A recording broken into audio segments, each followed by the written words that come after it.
and you're listening to the Hometown Real Estate Broadcast.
This is Matt Latos, and you're listening to the Hometown Real Estate Broadcast Network.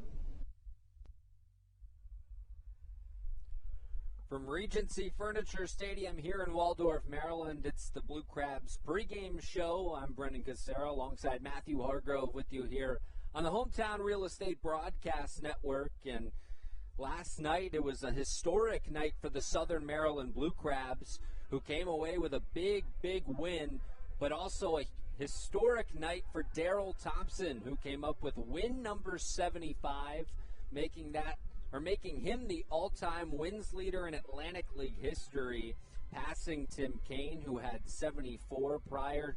Daryl Thompson tied the record last Friday against High Point at High Point, and then broke it last night here at Regency Furniture Stadium. I welcome Matthew Hargrove into the broadcast now. And Matthew, last night Daryl Thompson had all of his pitches working, gave up a run early, but outside of that, it was pretty much cruise control for Daryl Thompson last night.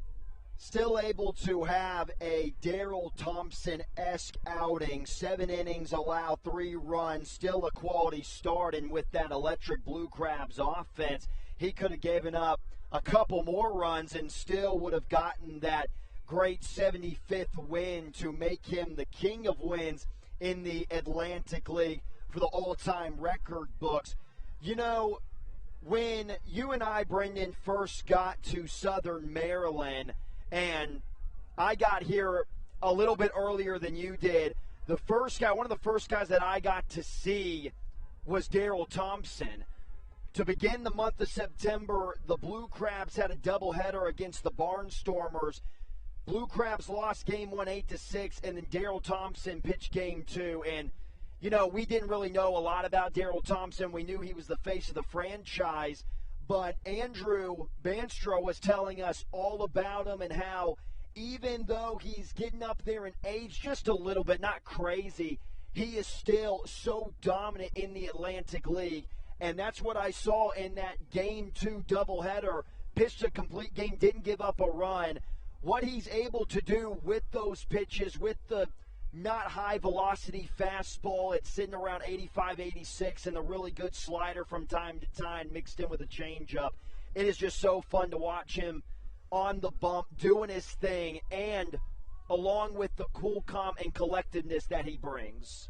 Yeah, no doubt about it. And Daryl Thompson will be honored tonight right here at Regency Furniture Stadium for that 75th career victory in the Atlantic League. A longtime Blue Crab, the 35-year-old right-hander. What a game it was last night, and picking up win number 15 on the season. It'll be our own Andrew Banstra down there to lead things with the Daryl Thompson pregame ceremony. But Matthew, last night, we'll talk about the Blue Crabs just a little bit here. A huge win, as they all are at this point in the season. But Southern Maryland, early on, it looked like it was going to be a close game down to the wire, but this offense just continued to churn out runs and really kind of put the game away early.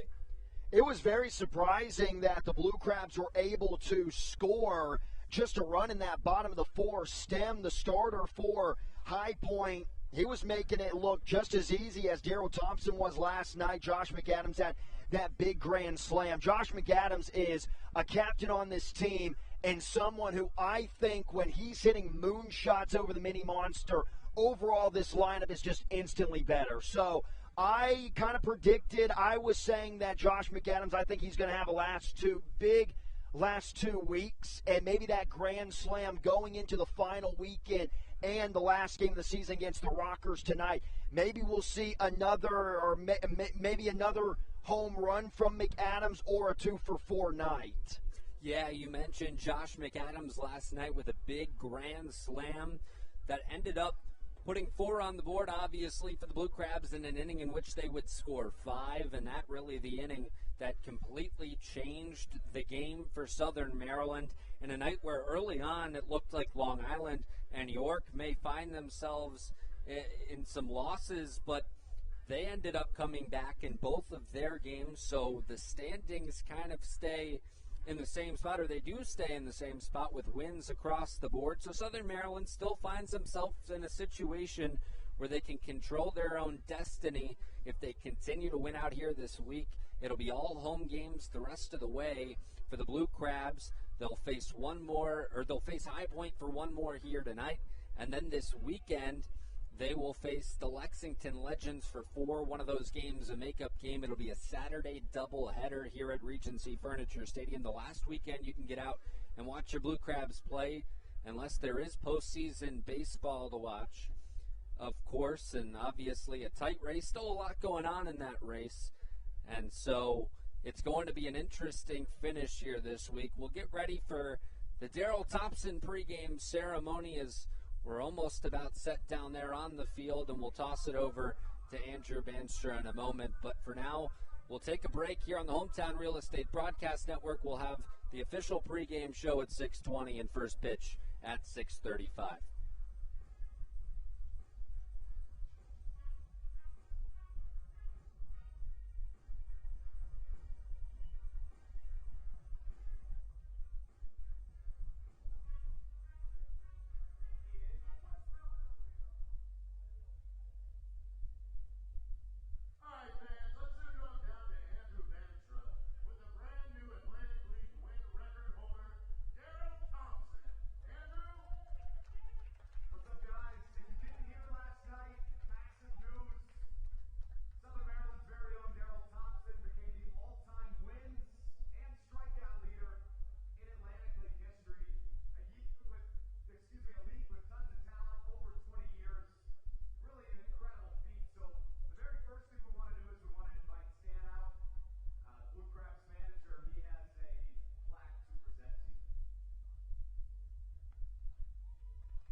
And you're listening to the Hometown Real Estate Broadcast Network.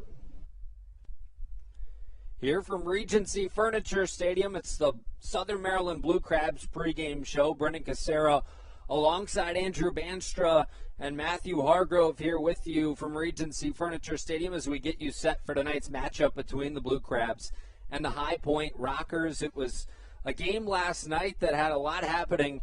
First and foremost, the Blue Crabs in a playoff race, and they got the win 12-3 over the Rockers in a game where the offense exploded behind one of the best pitchers to ever pitch in the Atlantic League, and now the all-time wins leader in Darryl Thompson.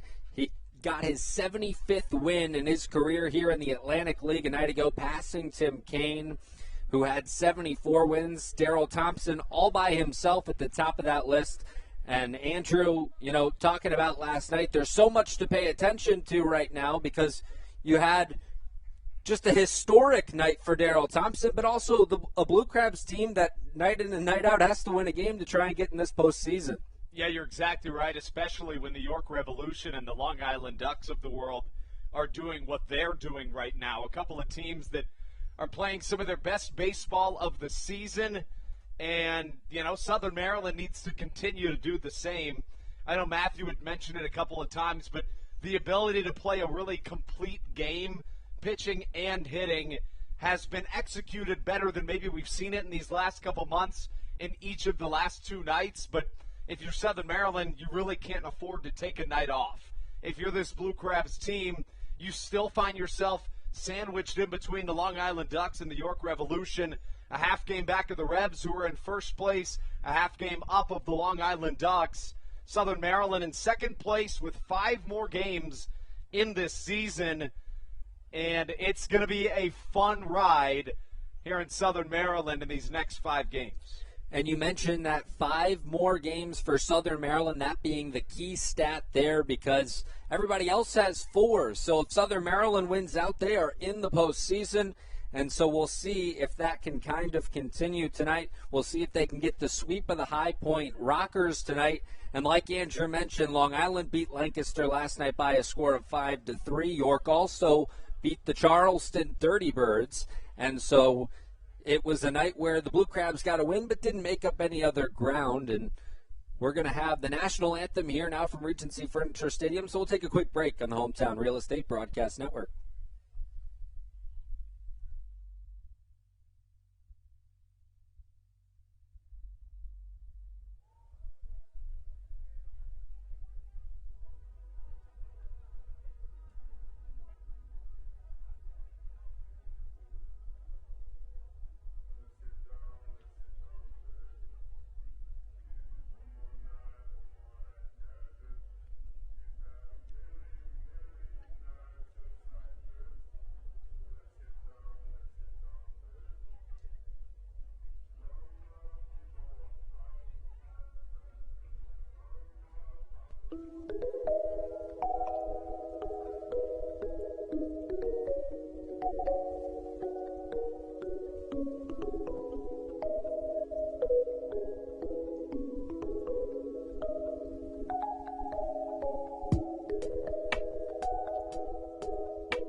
This is Matt Latos, and you're listening to the Hometown Real Estate Broadcast Network.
This is Matt Latos, and you're listening to the Hometown Real Estate Broadcast Network. National anthem has come and gone, and we're ready for baseball here at Regency Furniture Stadium. Andrew Banstra alongside Brennan Casera and Matthew Hargrove right here on the Hometown Real Estate Broadcast Network. Quickly, let's get into the starting lineups here on a Thursday night. For the Southern Maryland Blue Crabs, or should I say Blue Cheeses, the lineup for your hometown team reads as follows here this evening. Matt Hibbert leads things off with Ruby Silva in right field batting second. Zach Collier bats third, the center fielder, followed by the designated hitter, Jovan Rosa. Batting fifth, Alex Crosby at first. At second base, batting sixth is Tucker Nathans. 7-8-9 for Southern Maryland reads as follows. It'll be Josh McAdams, Joe DeLuca, and Michael Baca. On the mound for Southern Maryland, the right-hander, number 26, Colton Mahoney. As for the High Point Rockers, in second place in the Atlantic League South Division, they lead off with the center fielder, Johnny Field. Batting second to third baseman, Michael Russell. In the three spot, the designated hitter, Quincy Lattimore. Batting fourth, the first baseman, Jerry Downs. Batting fifth, the second baseman, Michael Martinez. Batting sixth, the left fielder, James McOwen. 7-8-9 for the Rockers reads as follows. It'll be Jay Gonzalez, Giovanni Alfonso, and Logan Moore. And on the mound for High Point, the right-hander, Tommy Lawrence, will take the hill. Here for this visiting Rockers squad, the Blue Crabs have won back-to-back games and are just clinging to being a half game back in the Atlantic League North Division. Every game seems like the most important one of the season, and that theme rings true here tonight on a Thursday, Brendan. Yeah, this is a team in Southern Maryland that, we mentioned a little bit on the pregame a moment ago. Every single game is important, but they also have 5 games left compared to everyone else with 4. So they control their own destiny. If you keep winning, you're in, and we'll see if the Blue Crabs can do so tonight. First pitch swinging, straightaway center, line drive. 1 pitch, 1 out, and a really nice start for Matt Hibbert, despite solid contact from Johnny Field. As for Colton Mahoney, the right-hander that takes the mound tonight for your Southern Maryland Blue Cheeses, 8-6 on the year with a 6.80 ERA. Features a sinker, slider, curveball, and four-seam fastball. The right-hander on his last start, and was against these High Point Rockers, got the loss in 5 innings, allowing 5 earned runs, walking 3 and allowing 9 hits.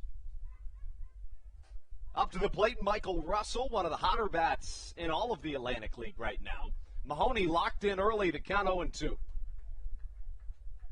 Generally, with Colton Mahoney, you're going to tell what type of start it is from the first 3 innings. A guy that sometimes will give you 8 shutout innings and sometimes will give you what is essentially the Atlantic League average this year, about a run per inning, which, again, is on par in this Atlantic League. So a guy that has a really, really high ceiling and a really, really high floor as well in Colton Mahoney. The count 1-2.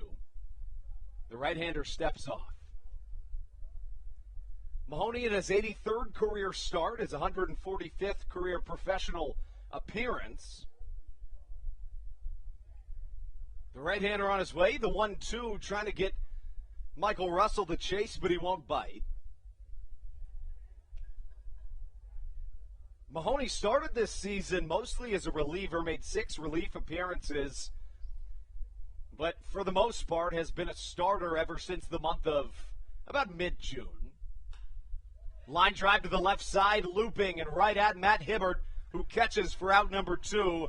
And Brendan, you look at a guy in Colton Mahoney making, in my opinion, the biggest start of the season for the right-hander, and it looks pretty darn good early. Yeah, it's a good start for Colton Mahoney. 2 quick outs here in the inning, and you mentioned it. You kind of can tell in the first 3 innings how that start's going to go for Colton Mahoney. So a good start through the first 2 batters. We'll see if that continues to close out this inning and beyond. In 2019, with the Miami Marlins organization, split between Double and Triple A, Mahoney went 6-5 with a 3.30 ERA. Quincy Lattimore steps up to the plate. First pitch in there for a called strike. With that out, Mahoney has now recorded 100 innings under his belt this season in the Atlantic League. Soft chopper to the right side. Back goes Tucker Nathans, and it gets over his outstretched glove for a bloop single to get a rocker aboard here in this first. In 2018, Mahoney was still with the team he was drafted by, the New York Yankees. In his third year as a pro, he posted a 2.2 ERA, but was released by the Yankees. Then got picked up by the Marlins, where he was in 2018 and 2019. Joined the Blue Crabs about a day before the regular season started. Jerry Downs comes up to the plate. 2 away, 1 on, and for a cleanup man, Jerry Downs, he hits 400 with no outs, but he hits 191 with 2 outs this season. Pickoff move to first, not in time. Yeah, and you just wonder, the difference in the approach in those different situations. Obviously, the numbers speak for themselves, so has really struggled with 2 down this season. Mahoney's 1-0 in there for a called strike. Colton was originally drafted by the Milwaukee Brewers in 2014, opted to stay in college, and then was drafted in the 16th round the next year in 2015. Pickoff to first, not quite in time. Trying to catch Quincy Lattimore sleeping. Downs, the 298 hitter on the season. 21 home runs, 80 RBIs for the left-handed hitting cleanup man. Out of the stretch, Mahoney on his way with the 1-1. Chopper to the right side, off the foot of Jerry Downs in the count 1-2. Downs, the older brother of one of the top prospects in all of baseball, Jeter Downs.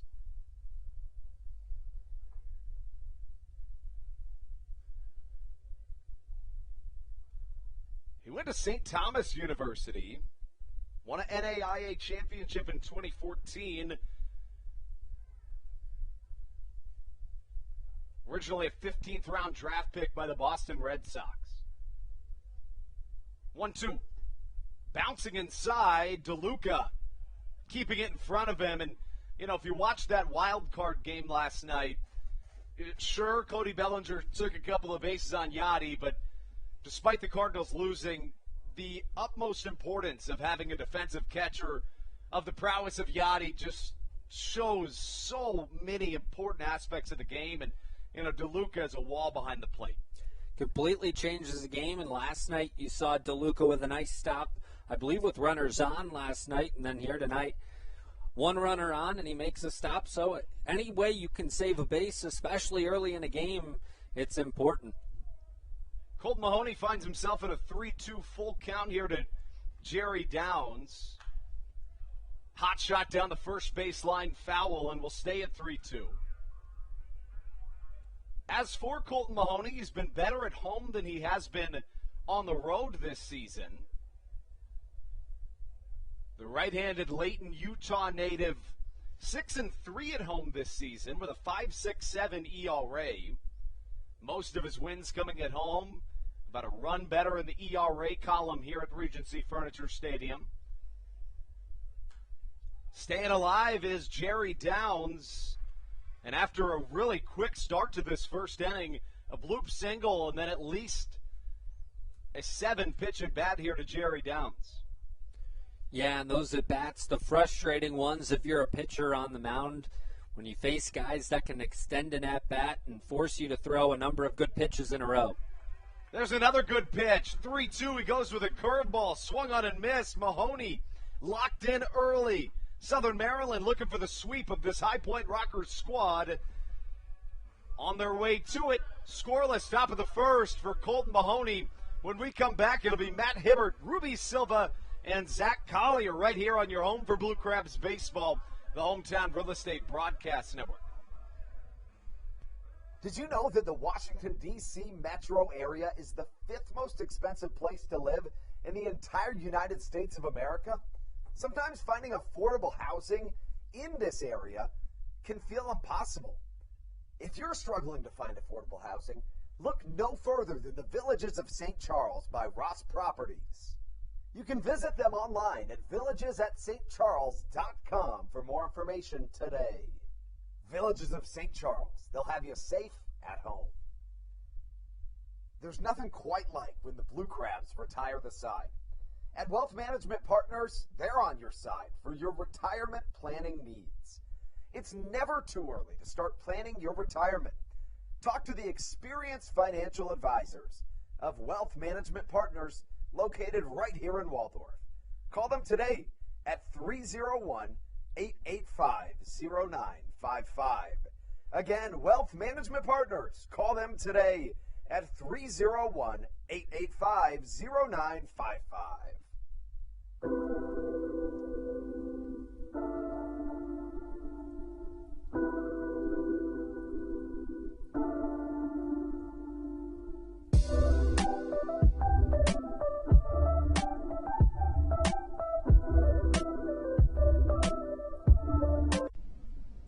This is Kent Blackstone, and you're listening to the Hometown Real Estate Broadcast Network. Tommy Lawrence takes the mound here at Regency Furniture Stadium, Southern Maryland, looking to continue to protect the rag. The Blue Crabs 19-11 at home here in this second half as Matt Hibbert leads things off.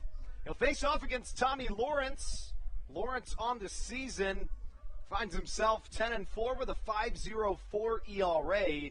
The ERA on the road, however, much higher, well above 6. Hibbert sees a pull shift, first pitch in there for a called strike.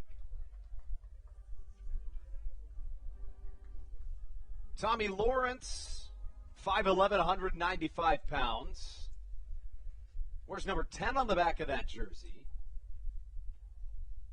0-1, chopped high to the left side, and it gets over the third baseman, Michael Russell. Matt Hibbert digging for 2, and he'll get in there. The little things, especially in these really important games, can be the decision makers or breakers. Matt Hibbert with a massive hit right there. Yeah, chopper to the left side that Matt Hibbert turns hard around first base and gets to second on, and that's why you have speed at the top of that lineup if you're the Southern Maryland Blue Crabs or the Blue Cheeses tonight. But Matt Hibbert heads up base running, gets into second, and that's exactly what you want if you're Southern Maryland. We've talked about how important it is to get the leadoff man aboard and to get off to a good start if you're the Blue Crabs. Well, this is exactly what you wanted to get things started tonight against the Rockers. That brings up Ruby Silva. Silva wears number 12 on the back of that Blue Cheeses jersey. First pitch high and outside to Ruby. Silva was traded to the Blue Crabs back on July the 11th, and he leads the Atlantic League in batting average since joining Southern Maryland. It's been nearly 2 months. Make that 3. Lofty looper, straightaway center. Catching is Johnny Field for an easy out, number 1. And Ruby, a tough night last night, 0 for 5. Not a bad night to choose to have a tough night if you're Ruby Silva with the way the offense performed, but there just got jammed on the inside of the bat and couldn't quite barrel it up to send it deep. So an easy routine fly ball out to center field. That brings up Zach Collier. Collier on the season, a .324 hitter. 1 for 8 in this series, but hits really well against this Rockers team on the season. 11 for 34, 2 homers, 5 doubles for the left-handed hitter. Big lead at second. Hibbert is going to be thrown out on the base paths, and that's going to be a tough play to swallow if you're Southern Maryland. Second night in a row that Hibbert has made somewhat of a base-running blunder, a guy that gets on base a ton, though. So, you know, you can accept those mistakes, but it's tough to swallow. Yeah, early in the game being a little too aggressive. He was heads up on the base hit that he had and got into second base, but then just too far off the bag at second base.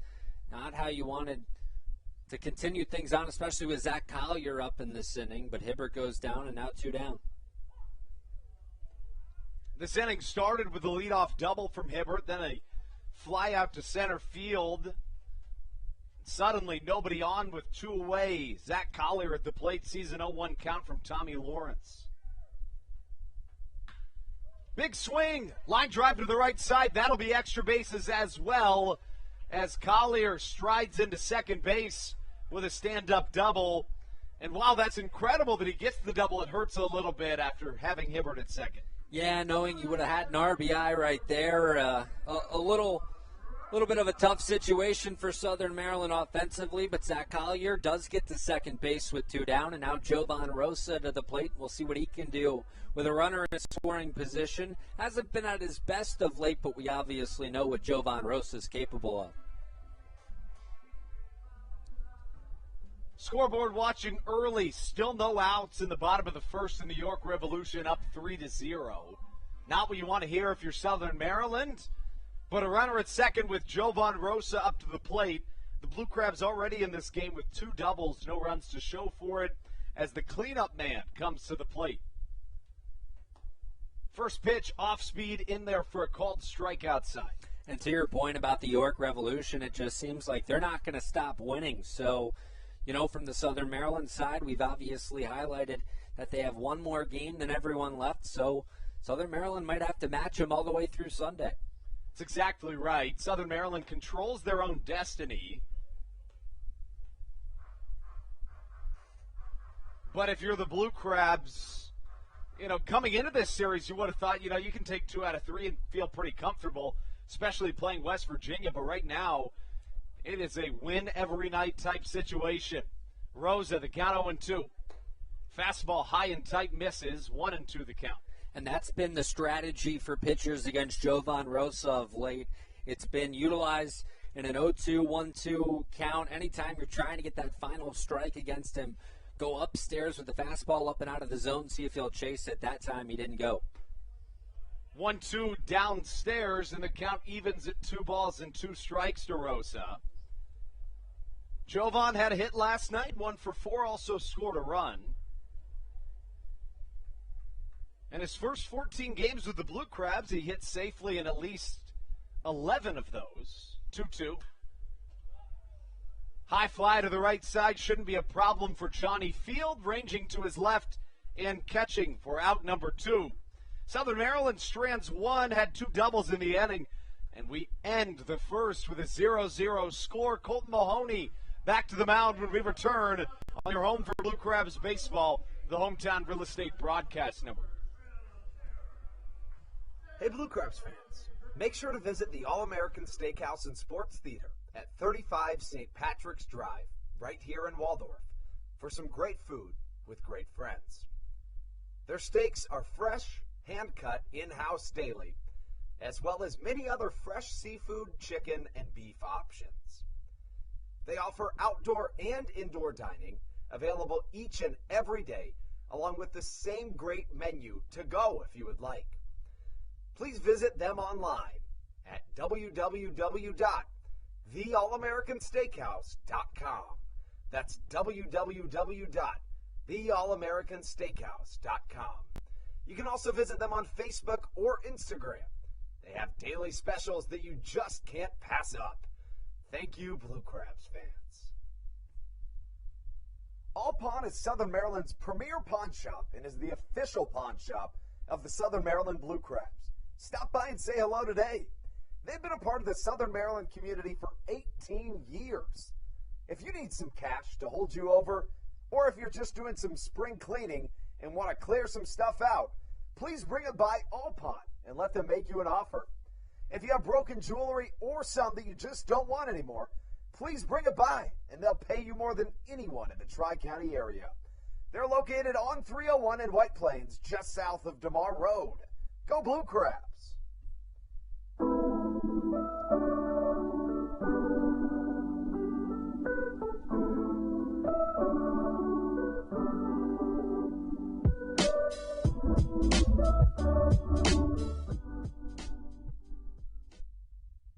This is Patrick Baker, and you're listening to the Hometown Real Estate Broadcast Network. Scoreless through 1, we take things into the top of the second here in Southern Maryland. Colton Mahoney back on the mound, got 2 quick outs in his first inning of work. Allowed a single and then struck out Jerry Downs to end the inning. Michael Martinez, James McOwen, and Jay Gonzalez up to the plate. First pitch, a called strike to Martinez, and really doing a good job of getting ahead of batters here early is Colton Mahoney. And that's so important, especially early establishing that command within the zone. To his left is Michael Baca. What a beautiful transition. Hands like butter over there at the Keystone for Michael Baca. Beautiful 6-3 out number one. Yeah, you mentioned it. Michael Baca has been a guy that, since Matthew and I have been here, you've just noticed the transition, how he's able to quickly transition the ball from glove to hand and fire over, and just a nice play by Michael Baca, something we've grown accustomed to seeing here at Regency Furniture Stadium. James McOwen up to the plate. First pitch, a called strike to the left-handed hitting left fielder. McOwen, a .266 hitter on the season, 7 home runs, 61 RBIs. Was the DH at each of these last 2 nights. Of course, these two teams were in High Point playing each other in the series prior. This is the 6th game in a row they've played in that span. McOwen 5 for 13, a double with 5 RBIs. 1-2 goes the count as this one flies over our heads in the bayonet press box. Had 4 walks in a game back on May the 31st. That's a Rockers franchise record. That was against the Revolution. Hot shot up the middle, trying to get it on the backhand is Tucker Nathans, who just can't quite get there. Call it a base hit single for James McOwen. Yeah, one of those plays for Tucker Nathans. Even if he was able to get to that ball, not sure he would have been able to make the throw over to first, accurately and on time. So just a nice slow base hit up the middle. You shake it off if you're Colton Mahoney, who's had a lot of success early, and you just move on to the next hitter. Jay Gonzalez now comes to the plate. Gonzalez didn't get the start last night. A .261 hitter on the season.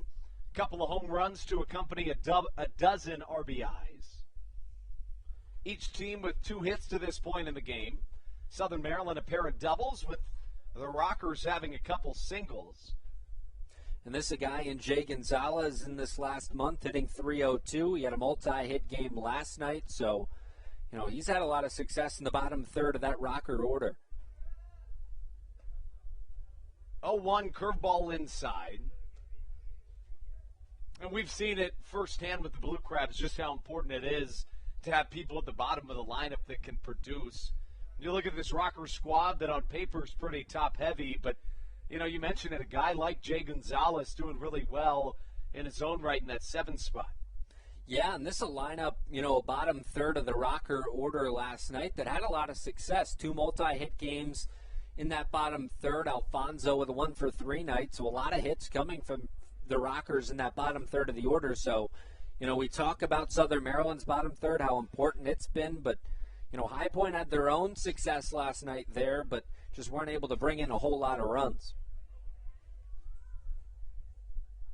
A ball and 2 strikes, but first a pickoff move to first that's not quite in time. Gonzalez to the plate, Giovanni Alfonso on deck. As for Jay Gonzalez, highest level played was at the AA level with the Orioles and the Diamondbacks organizations. 1-2 in the dirt. Jay was traded to the Rockers back on August the 6th from the Winnipeg Goldeyes, a member of the American Association for a player to be named later. To the left side, off the top of the glove of Josh McAdams. Matt Hibbert will come in and try to get to this ball. Looks like it was hiding under the bench. And that's going to be called a double. Just maybe an error. Wait for the call, but either way, really an unfortunate play here for Southern Maryland. Yeah, not sure if that was a situation there where, Josh McAdams couldn't quite get in front of that ball, and that's why he decided to go to the backhand and couldn't make the play, or, if he just decided to try and go backhand, thought he had it, and it just got by him. But a tough play for McAdams, not what you want here if you're Southern Maryland and the Southern Maryland defense, but, Now you're in a situation with runners in scoring position at second and third with only one out. Does go down as a double as Giovanni Alfonso comes up to the plate. Right-handed hitting Alfonso, beautiful bunt down the first base line, and it takes a fairly fortunate roll for the Blue Crabs. Looked like that was going to be a beautiful bunt at the first glance at it. Looked like it too, and Alfonso thought so also. He's actually pointing at the ground. It was the ground's fault, not his, So it just kind of curved from left to right, past that foul line, but Alfonso a little frustrated with the way that ball turned, and I thought off the bat too, it looked like it was going to be a perfect bunt and a run scored for the Rockers. Alfonso, a second-year Rocker, the 0-1, high and inside.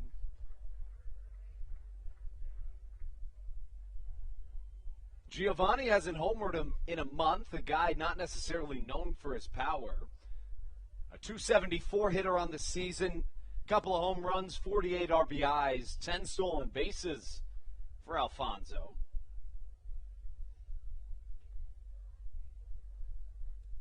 Giovanni 3 for 10 against the Blue Crabs in these last 6 games.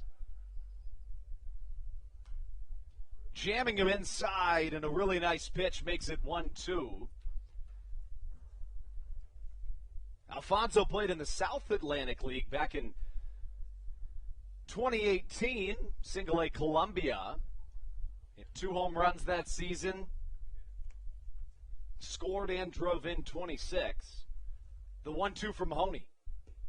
Just a touchdown stairs, trying to get him to chase. Nice pitch.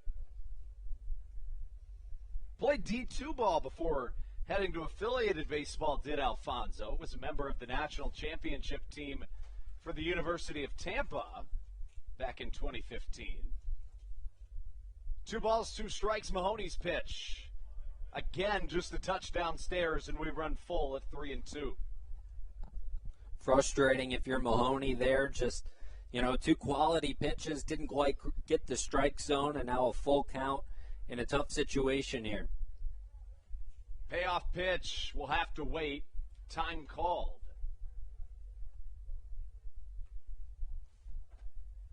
Alfonso this season has had at least 3 13-game on-base streaks. Giovanni awaiting the 3-2. Here it comes. Chopper to the right side. That should score 1. Good adjustment on a strange bounce to Tucker Nathans. Brings home a run. Alfonso does his job. 2 away. Yeah, and that one of those situations, if you're Tucker Nathans, he does exactly what you're supposed to do. It was a routine play over to second. Don't try and do too much and go home with it. Just throw it over to first. You give up the 1 run, but now you hope that Mahoney can keep it at just that with the batter coming up here, 2 down, and a runner at third base. 2 away brings up Logan Moore. The catcher started this season with the High Point Rockers. Was a 2019 All-Star in the Atlantic League, a guy that doesn't have as much success at the plate than he does behind the plate. Played for New Britain in 2019. That was his All-Star year. Hit 210. Was hitting 180 at the All-Star break, but it's such a good defensive catcher that even despite hitting in the 100s with the Rockers to start this season, Moore had his contract selected by the AAA affiliate of the Philadelphia Phillies, the Lehigh Valley Iron Pigs. Played there all season before their year ended. He finally returns back to High Point. Hit 164 with the Iron Pigs this season. The 2-1, a sinker low and away. And Moore, a guy that hits 171 on the season with the Rockers, he's the guy you want to face. If you're Mahoney, you're trying to get one over the plate here. 3-1, line drive to the right side. That'll bring home another run. Backhanded in right field, Ruby Silva tosses into second. And the Rockers bring home another one here in the second inning. 2-0 the score. High Point on top. Yeah, just a tough start here in the top of the second. But if you remember last night, too, High Point got on the board in the top of the second inning.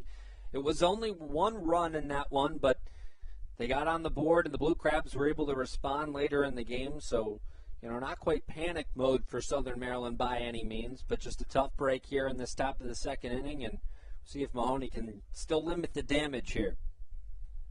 Lineup back to the top. Johnny Field showing bunt, pulling back a called strike. Field swung at the first pitch of this ball game, lined out to center field for a quick out number one. Johnny, an MLB veteran, played at the MLB level in 2018. Was a member of both the Rays and the Twins. 2 hits and 8 tries in these last 6 games against the Blue Crabs. Originally drafted in the 5th round of the 2013 MLB June Amateur Draft out of the University of Arizona. Won the College World Series with the Wildcats in 2012. Fastball outside, 2-1 the count. One of 2 College World Series winners on this Rocker squad. The other, Jared Mitchell, did so with LSU. 2 balls and a strike to count. Over our heads in the Baynet press box, we're even at 2s. Back on August the 28th, Johnny Field hit a 3-run walk-off home run, trailing 3-1 in the 9th inning against the Long Island Ducks. At the time, that gave the Rockers the best record in the Atlantic League. Fouls to the left side. Mahoney's looked good early.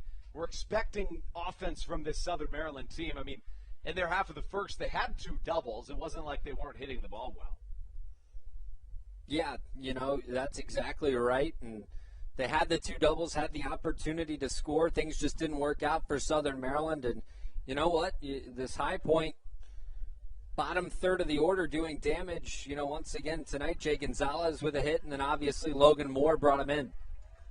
Strike number 3 looking. Mahoney allows 2 in the second. Take things into the bottom half when we return. Right here on your home for Blue Crabs Baseball, the Hometown Real Estate Broadcast Network.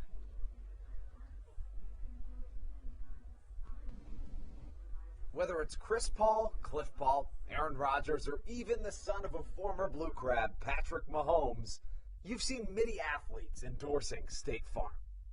That's because your State Farm agent has your back through good times and not so good times. That's why all the Blue Crabs, Darryl Thompson and the whole team, trust State Farm with their insurance needs. State Farm is the company people have trusted for over 99 years to help life go right. Call your local State Farm agent, Greg Conklin, today at 240-776-4289.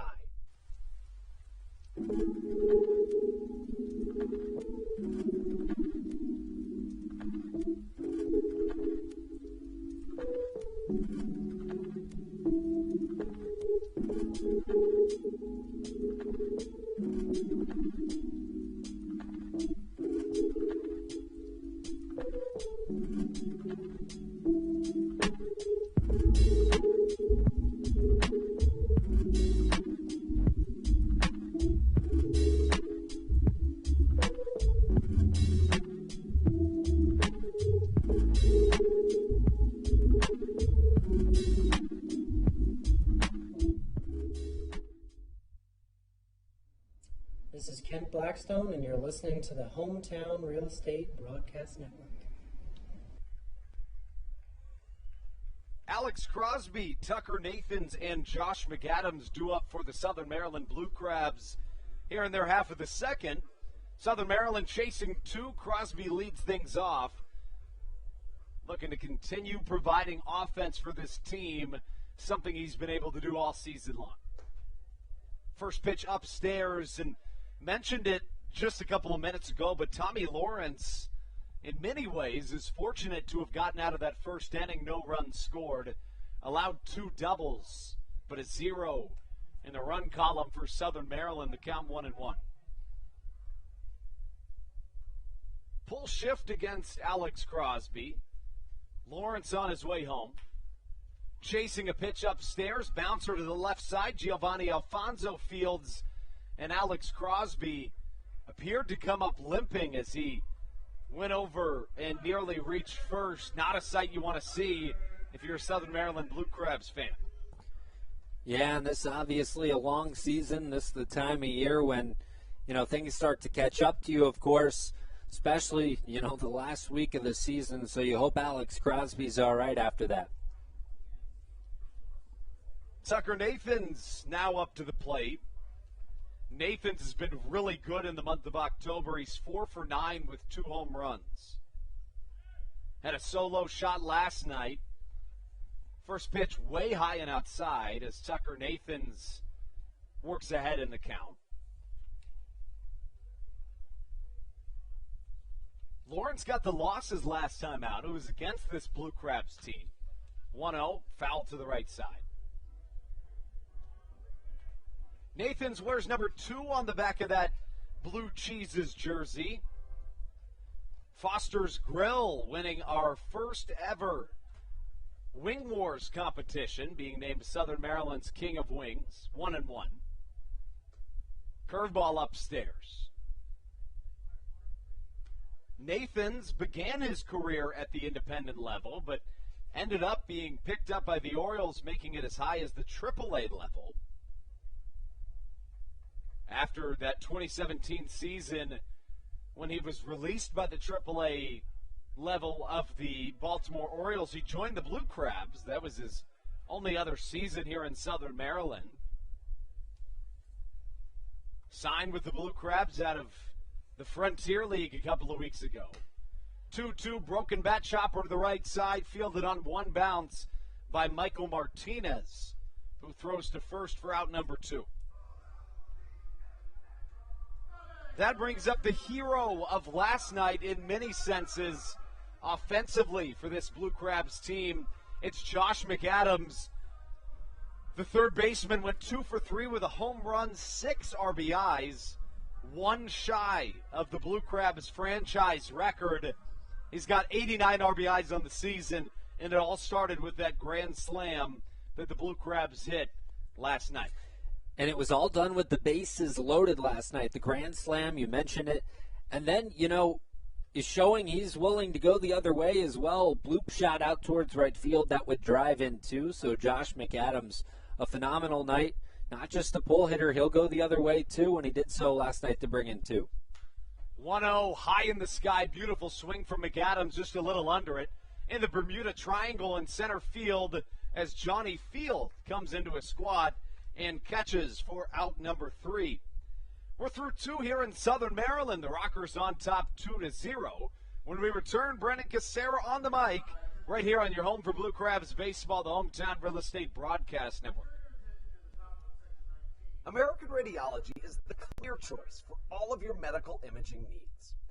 With locations in Charles and Calvert counties, they offer a full range of imaging services. Some of their latest innovations included 3D mammography and wide-open MRIs for our claustrophobic patients. For your convenience, they even offer extended weekday hours and Saturdays. For more information or to schedule an appointment, visit their website at AmericanRadiology.com. 2020 was a year unlike any other for everybody. Quickly, the Southern Maryland Blue Crabs came to the realization that baseball must take a backseat to humanity. Immediately, the Blue Crabs staff and all of Crustacean Nation teamed together to provide COVID-19 tests and eventually vaccinations. Southern Maryland's hometown team also hosted food drives, blood drives, backpack drives, toy drives, and so much more, all to help their community. The Blue Crabs couldn't be more thankful to the healthcare heroes that have gotten us to this point and helped our community so much throughout the COVID-19 pandemic. That's why this season is dedicated to our healthcare heroes. Each Saturday night, we will have a healthcare hero, a local healthcare professional, throw out the first pitch of the game and be honored. That's why in 2021, all season long, healthcare professionals get $5 tickets to every single Blue Crabs game. Thank you so much, healthcare heroes, for all that you have, are, and will continue to do for our community.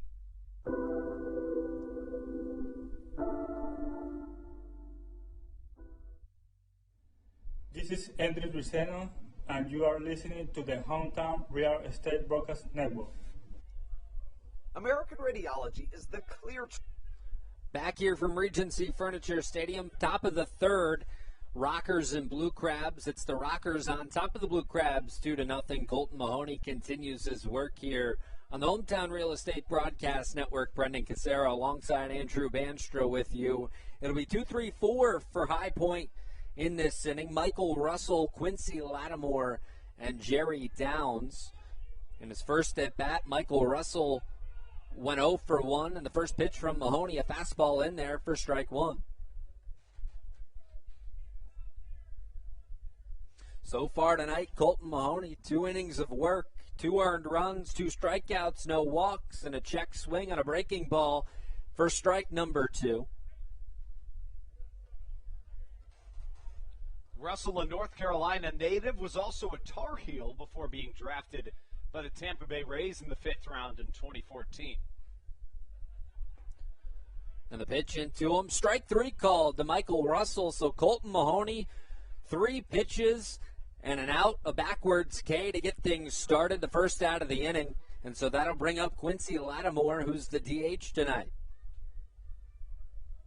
Lattimore, another high draft pick. 4th rounder in 2007, now 32 years old, almost 33, peaked at the AAA level. Lattimore played left field last night, a 1-for-4 night for him, and he stands in the right-handed batter's box, a fastball on the first pitch, just missed for ball 1. Lattimore tonight, 1-for-1, his average at 287, and he sends it high out towards right center field. And going back and making the catch right there is Ruby Silva. Ruby Silva out there in right field. Remember, David Harris still not in the lineup. A couple of days off for David Harris. So quickly out number 2 in this inning. Colton Mahoney working quickly and looking to get that third out against Jerry Downs now. Downs in the left-handed batter's box. Andrew mentioned the numbers earlier when he has 2 outs and is at the plate. The best time to get Jerry Downs at the plate. The first pitch misses for ball 1.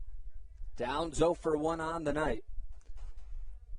And last night, a 1-for-4 night with a double for Downs. A breaking ball that drops in there for strike 1. So 1-1, the count evens up quickly.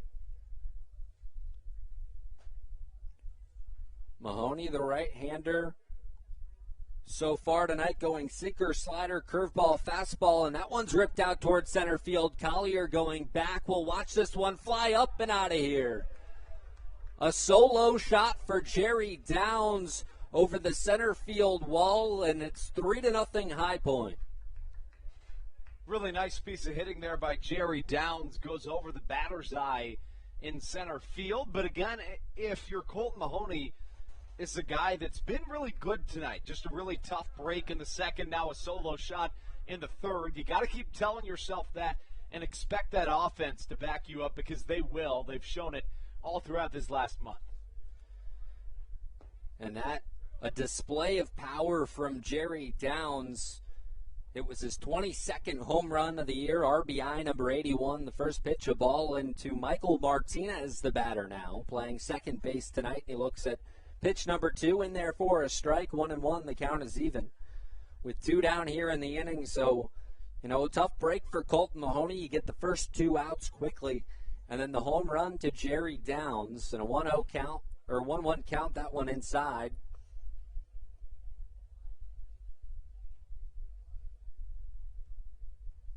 So Mahoney comes set on the rubber once more. Martinez in the left-handed batter's box. He rips one out towards left field, going back on the track. That one's off the wall, so Martinez going around first and get all the way to second base. So back-to-back hits with 2 down here in this top of the third by High Point. Michael Martinez will stand at second base and bring up James McOwen. Yeah, something I want to point out on that play is just the effort from Matt Hibbert, a guy that gives it his all every night. You saw him just slam into that Educational Systems Federal Credit Union sign in left field. Matt Hibbert's just a guy you want on your team and not the other. A real pleasure to watch every night. Matt Hibbert hustling out there in left field, just not quite able to make that play as Martinez stands on second with the double. James McGowan, the batter now, playing left field tonight. And that one's ripped right back at Mahoney. He gloves it, throws over to first, and that's how the inning will end. So one run comes across for the High Point Rockers, and it's now a 3-0 score off the bat of Jerry Downs, a home run. But the Blue Crabs coming to bat as we move to the middle of the third on the Hometown Real Estate Broadcast Network. You're watching Southern Maryland Blue Crab Baseball. Choice from all of your medical. 2020 was a year unlike any other for everybody.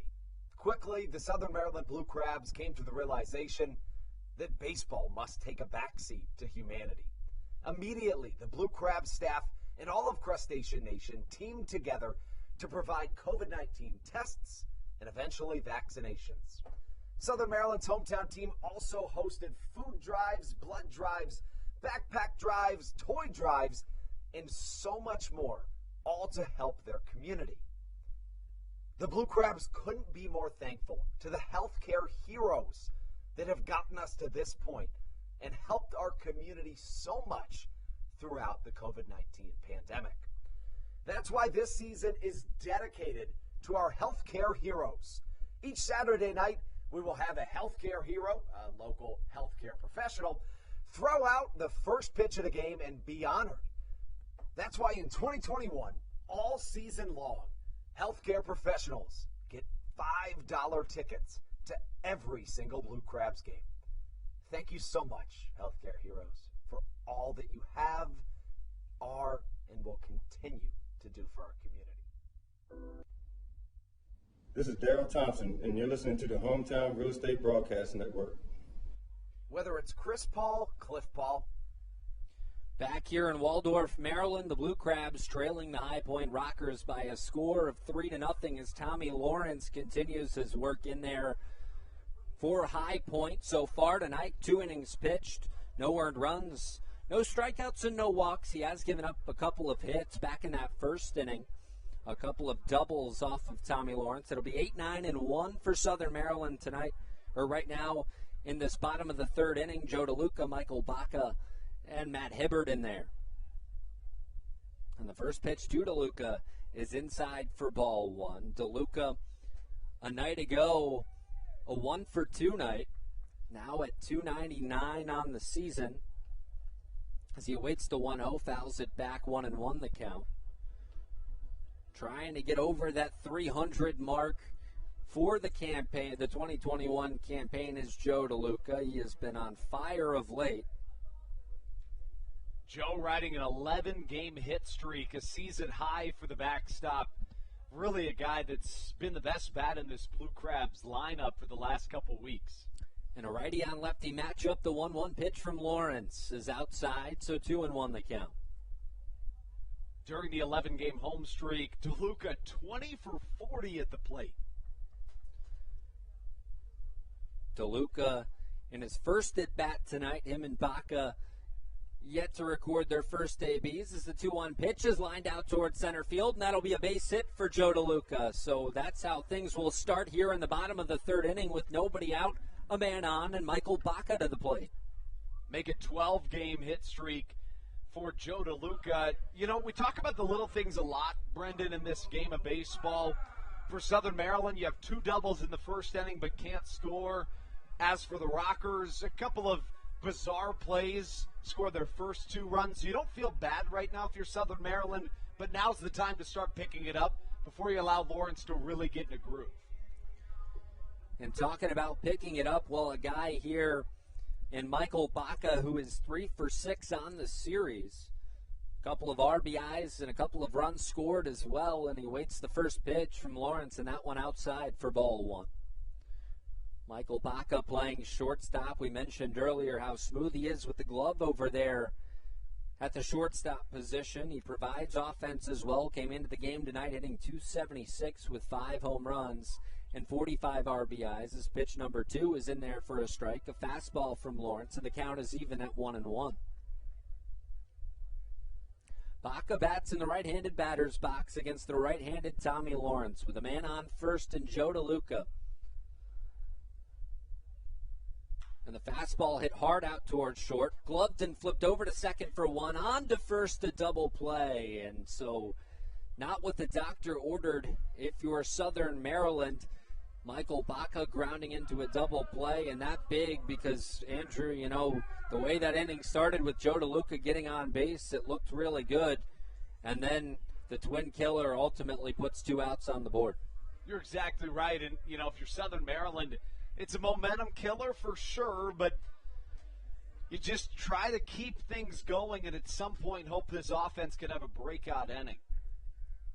So bring up Matt Hibbert now. Hibbert 1 for 1 on the night. If you remember his last at bat, a chopper down the left field line. And this one's hit high and out to left field. It's going to be made an easy play, though, for James McOwen. Looked like it came off the bat a little harder than it really did. So that'll be the 3rd out of the inning, and we'll move to the 4th here from Regency Furniture Stadium. A 3-0 score. The Rockers leading your Blue Crabs on the Hometown Real Estate Broadcast Network. You're watching Southern Maryland Blue Crab Baseball.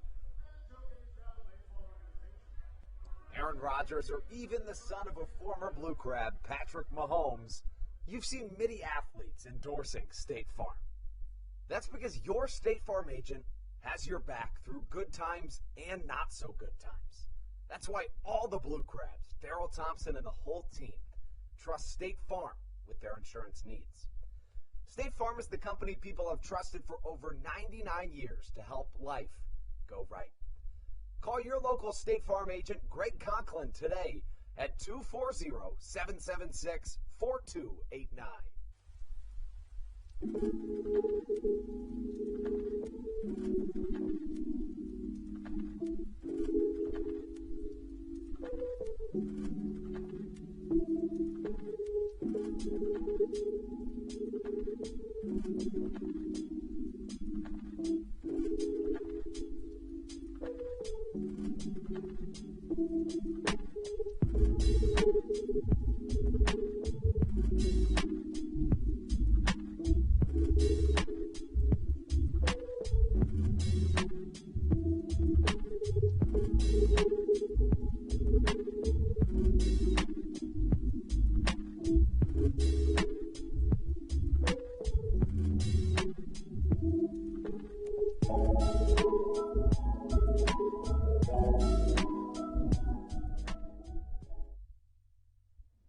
This is Kent Blackstone, and you're listening to the Hometown Real Estate Broadcast Network. Here at Regency Furniture Stadium, top of the 4th inning, the Rockers on top of your Blue Crabs, 3-0, and Colton Mahoney's night continues here. It'll be the bottom 3rd of the order for the High Point Rockers, Jay Gonzalez, Giovanni Alfonso, and Logan Moore. Against Mahoney in this inning, they did some damage their last times up. Gonzalez with a double in his last at-bat. The left-hander shows bunt, pulls back, and the first pitch a ball. So a 1-0 count to Gonzalez from Mahoney to get things started. Another nice night here at Regency Furniture Stadium as Mahoney comes set on the rubber for the 1-0 pitch, kicks and deals out a fastball that misses, and it'll be 2-0 the count. Gonzalez, we mentioned a night ago, a 2-for-4 night playing right field in the bottom 3rd of the order for High Point that had a lot of success as that pitch outside, and quickly a 3-0 count from Mahoney. Just so important here, Andrew, to go after the first guy. You don't want to let that leadoff man on.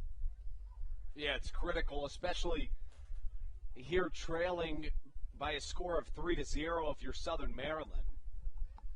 Scoreboard watching, the West Virginia Power have tied things up 3-3. Gonzalez draws a walk in his second at bat, so the 1-for-1 night continues for Jay Gonzalez. He picks up a walk, moves over to first base, and now Giovanni Alfonso to the plate, the shortstop, 0-for-1 on the night. Should have said the Charleston Dirty Birds. They scored 3 and then had runners at second and third with no outs, but the York Revolution kept things tied with 3 quick outs. Alfonso a night ago. A 1-for-3 night as the first pitch to him way outside for ball one. Alfonso batting in the right-handed batter's box.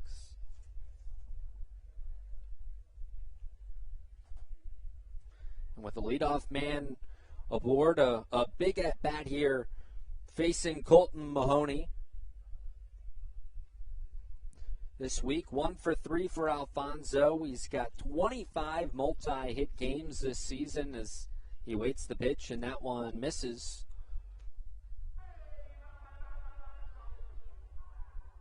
So Mahoney back on the rubber and gets set. His last home run came on the third of this month, or the third of last month, so over a month ago for Alfonso, as the check over to first, nothing doing for Mahoney. Giovanni grounded out but drove in a run his last time up. A 274 hitter on the season is Alfonso. And he waits the 1-0 pitch. That a fastball that misses for ball number 2. Tough to tell from our vantage point, and obviously the electronic strike zone knows better than we do, but from where we're sitting, that one looked like a strike. That one a fastball. This time catches the plate for strike number 1.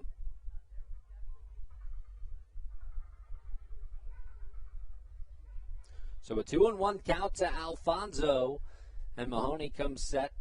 Glove chin high, fires, runner goes over to second. Throwdowns high, and safely in there is Jay Gonzalez with a stolen base, so now nobody out, a runner in scoring position.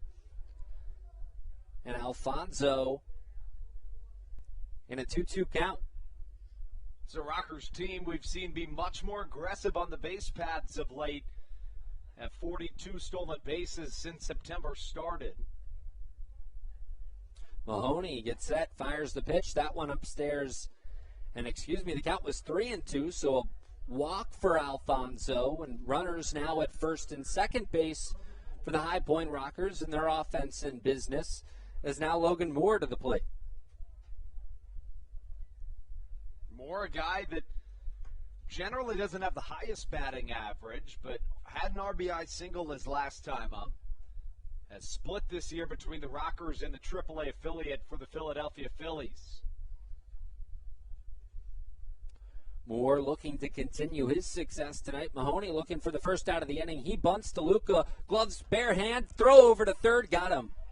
Heads up play by Joe DeLuca, going to the bare hand grab with the right arm, throwing down to McAdams at third base to get the first out with the force over at third base. That's worst case scenario if you're the High Point Rockers, but best case if you're Southern Maryland. A really nice play from DeLuca, who just reaches up before that ball crosses over the chalk line, way over his head. Beautiful play on the bare hand, and a really critical play to keep this game in check. So now the lineup card flips over for the third time tonight, or for the third at-bats of the night. It'll be Johnny Field, the leadoff hitter, batting right-handed. A 1-for-4 night last night. As Mahoney steps off the rubber, looks over at second, doesn't throw though. So Mahoney has to be happy with the way the last at-bat turned out. The bunt down the left field line, throw over to third, got the lead man. So now first and second, one out, and Field to the plate. A fastball this time misses for ball 1. Looked pretty close there if you're Mahoney, a guy that's doing a good job with that sinker, but it seems to just be dodging the strike zone at the last second. Field this season at a 21-game on-base streak broken on September 1st against Gastonia. He looks at the 1-0 pitch. That one misses outside. 2-0 the count. Johnny recorded the first out in the first inning. Struck out looking to end the second inning. 289 hitter on the season. In this series, 7-for-14 for Field. The 2-0 pitch misses once again. 3-0 now for Mahoney. So Field being patient here. Mahoney in some trouble. First and second, one down and a 3-0 count to the leadoff man. The Rockers with 3 runs on 6 hits and no errors so far tonight. The Blue Crabs with no runs, 3 hits, no errors. That a fastball inside, and so a 4-pitch walk to Johnny Field. The bases are loaded, one down, and Michael Russell to the plate for High Point. Yeah, and if you're Colton Mahoney right there, you're thinking to yourself, where am I missing?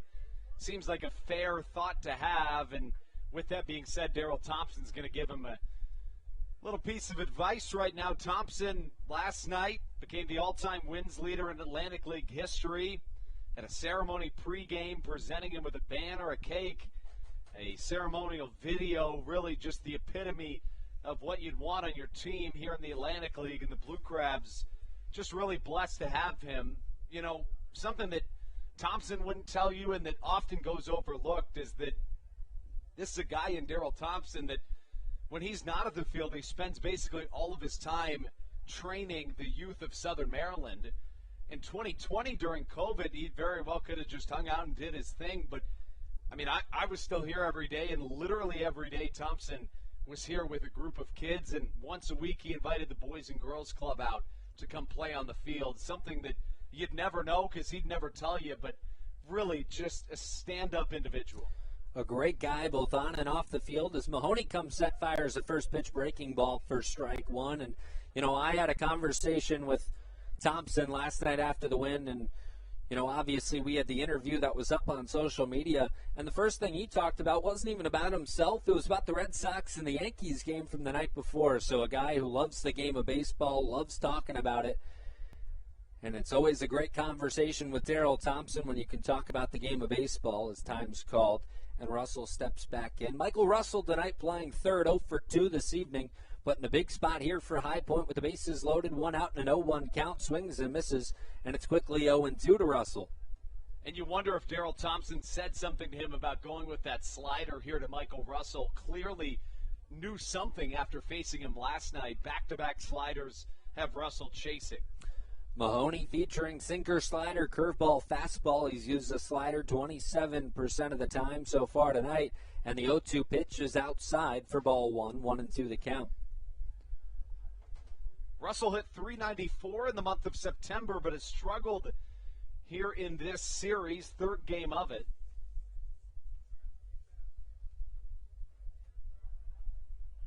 Russell an 0 for 4 night last night playing second base. Last night batted in the 3 spot. Tonight he's in the 2 spot, and the 1-2 to him is outside, so it'll be 2-2. The count evens up.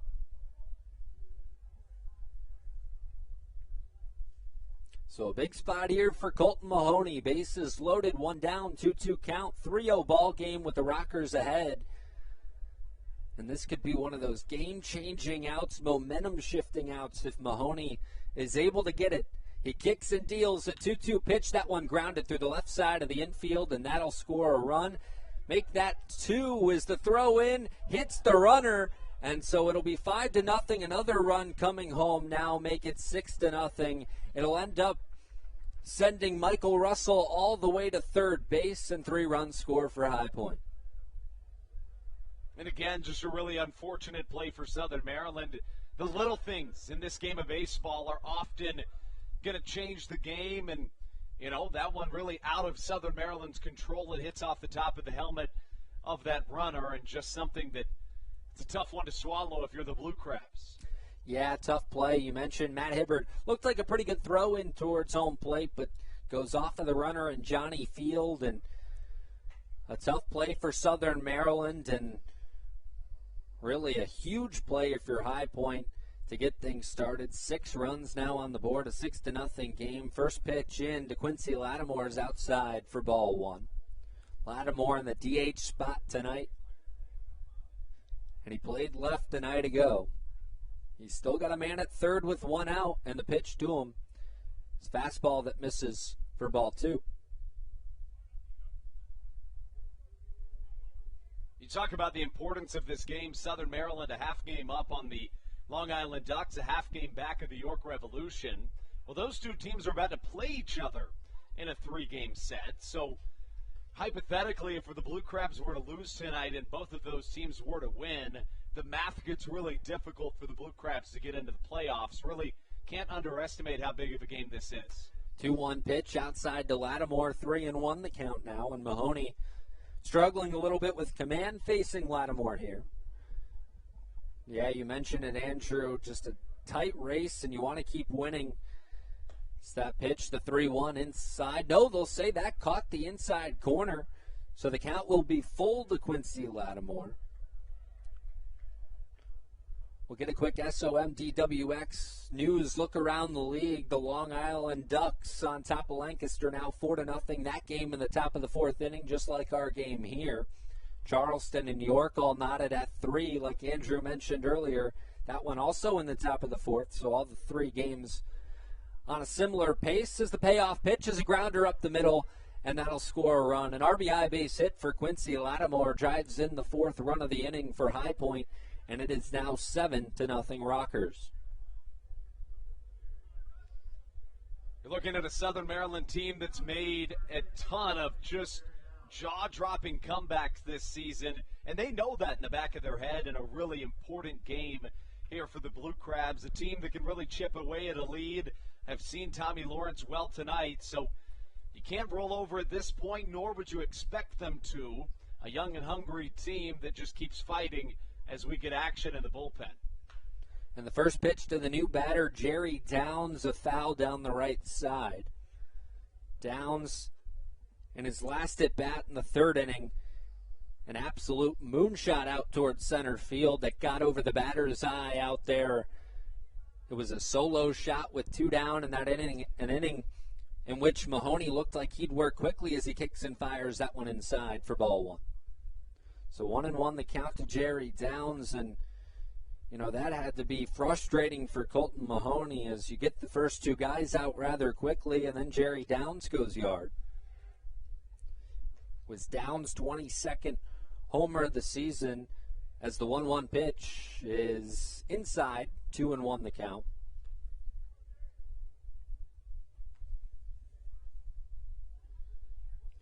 Downs, a 15th round pick in the MLB amateur draft in his own right. His brother, a first-round pick in Jeter Downs. Andrew mentioned that earlier in the ball game if you're just joining us. The 2-1 pitch is in there for a strike, 2-2 the count.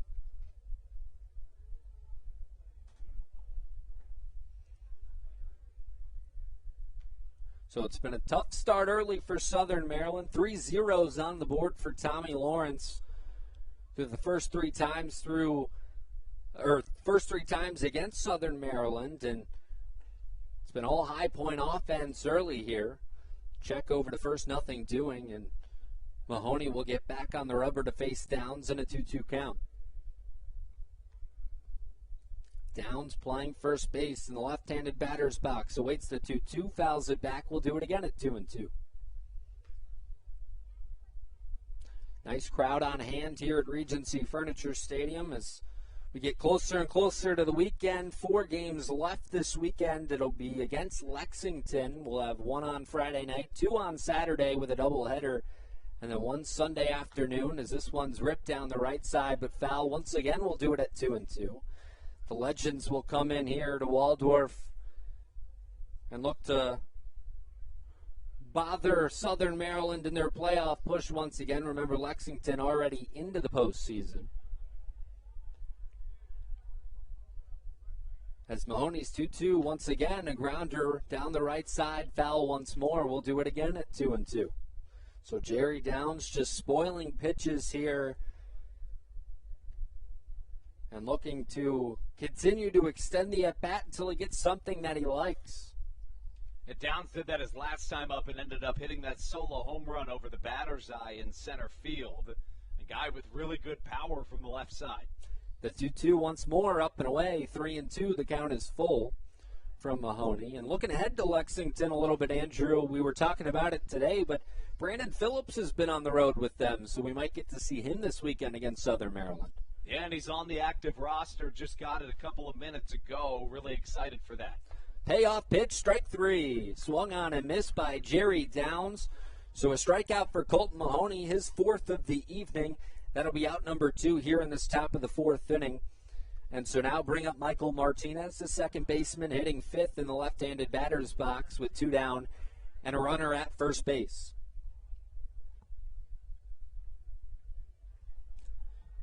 Martinez so far tonight, a 1-for-2 night with a double. So he awaits the first pitch from Mahoney. Runner goes down to second. He'll be in there safely. So Quincy Lattimore with a steal. And with 2 down, a runner in scoring position now for High Point.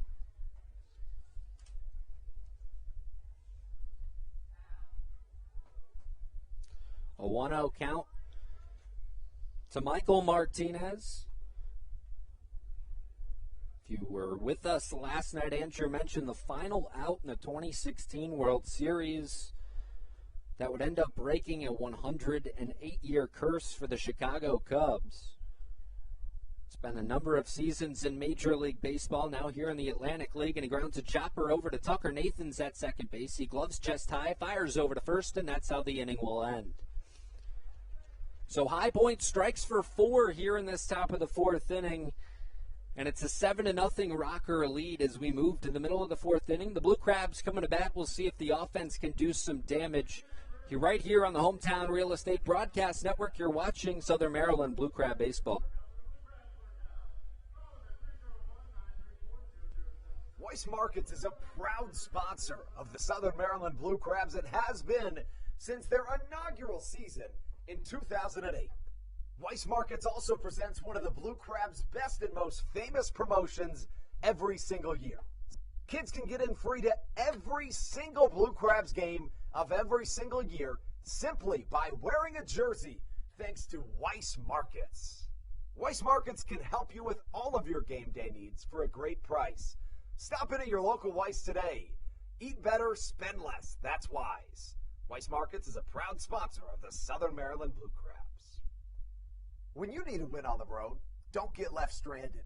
Make AAA part of your roster and you'll always have someone on deck ready to get you home. AAA also offers car care, insurance, and travel services and has stores conveniently located for Blue Crabs fans in Brandywine, Crofton, and Alexandria. Don't forget to ask them about membership discounts for military and first responders. Please visit AAA.com to learn more or to find a AAA location. This is Matt Latos, and you're listening to the Hometown Real Estate Broadcast Network. Bottom of the 4th inning here in Waldorf, Maryland. The Blue Crabs trailing the Rockers by a score of 7-0. It'll be Ruby Silva to get things started here to face Tommy Lawrence. Silva, Collier, and Jovan Rosa for the Blue Crabs in this inning. 2-3-4 for Southern Maryland. Lawrence now working 3 innings of work so far. No earned runs, no strikeouts, no walks, but pitching to contact. 3 hits for Southern Maryland, and the first pitch from him is in there for strike 1. Back in the first inning, Southern Maryland led off with a double, had another with 1 out, but were unable to score in that contest, or I should say in that frame. Swung on and missed on the off-speed to Ruby Silva to make it quickly 0-2. Silva had the tough night last night, 0 for 5, 0 for 1 tonight. And he awaits the 0-2 pitch, a slow breaking ball that misses for ball 1. 1-2 is the count. Ruby found really good success in this most recent series prior, 6 for 13 with a double and a triple. The 1-2 fouled off. We'll do it again at 1-2. Ruby playing right field tonight, and Andrew, a guy we have talked about just the athleticism from him, but you always talk about how great he is in the outfield, so we'll get to see a little bit of that tonight as he awaits the 1-2 pitch once more, and that one's upstairs. 2-2 the count. Silva's a guy that can be a real fire starter for this Southern Maryland team. Would be a huge, huge feat to get him on base here. And he awaits the 2-2. Swung on and missed. Tommy Lawrence slowed it down on Ruby Silva. It'll be the first strikeout of the evening for Lawrence, and that's how the inning will get started. 1 down here in the bottom of the fourth inning and bring up Zach Collier, the number 3 hitter, playing center field for Southern Maryland. Collier so far tonight, a 1-for-1 night with a double. Unfortunately for Collier, Matt Hibbert was caught at second base with a little bit too big of a lead over there, was caught on a pickoff move from Tommy Lawrence as the first pitch to Collier is up and away for ball 1. Collier would then end up doubling down the right field line, and Hibbert would have scored in that situation, but just an unlucky situation for Southern Maryland as the 1-0 pitch to Collier. Check swing in there for strike 1, 1-1. The count is even. Collier doubled his first time up, a guy that has reached base by a hit, walk, or hit by a pitch in all but 9 of his 84 games played this season. Collier grounds it hard to the right side. Martinez will glove and fire over to first to record the second out of the inning. Still not really panic time if you're Southern Maryland, but you got to get the offense moving at some point, especially as Lawrence finds himself into a groove here in the fourth. Yeah, Andrew, you feel like at least you would hope that Southern Maryland would start to chip away here. We all know they're capable of the big inning offensively, but you don't want to feel like you get down to inning 7, 8, and 9 as Jovan Rosas steps in and awaits the first pitch. That a fastball outside for ball 1. You don't want to feel like you have to get all 7 back in one inning when you get to the later portion of the game. So it would be big here if Southern Maryland could even just find, a run or two. As the 1-0 pitch is up and away. Or no, it's in there for a strike. 1-1 the count. So Tommy Lawrence looking to make it 4 straight scoreless frames against this Blue Crab offense. This is the second time through the order in a 1-1 pitch to Rosa. Check swing. Did he go? No, he did not. And so it will be 2-1 the count. Jovan Rosa, obviously a guy who can go, or who can send it over the fence for this Blue Crab offense. 4 home runs in his time with Southern Maryland with 15 RBIs. And the 2-1 pitch to him is hit high out towards center field. Racing in is Johnny Field, but Martinez will go out and make the catch from second base, and that's how the inning will end. So a quick inning of work for Tommy Lawrence. And High Point continues on with a 7-0 lead here on the Hometown Real Estate Broadcast Network. You're watching Southern Maryland Blue Crab Baseball. Andrew Banstro will take over the play-by-play when we come back.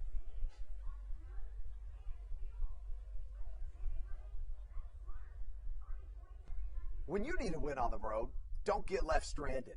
Make AAA part of your roster, and you'll always have someone on deck ready to get you home. AAA also offers car care, insurance, and travel services, and has stores conveniently located for Blue Crabs fans in Brandywine, Crofton, and Alexandria. Don't forget to ask them about membership discounts for military and first responders. Please visit AAA.com to learn more or to find a AAA location near you.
This is Matt Latos, and you're listening to the Hometown Real Estate Broadcast Network.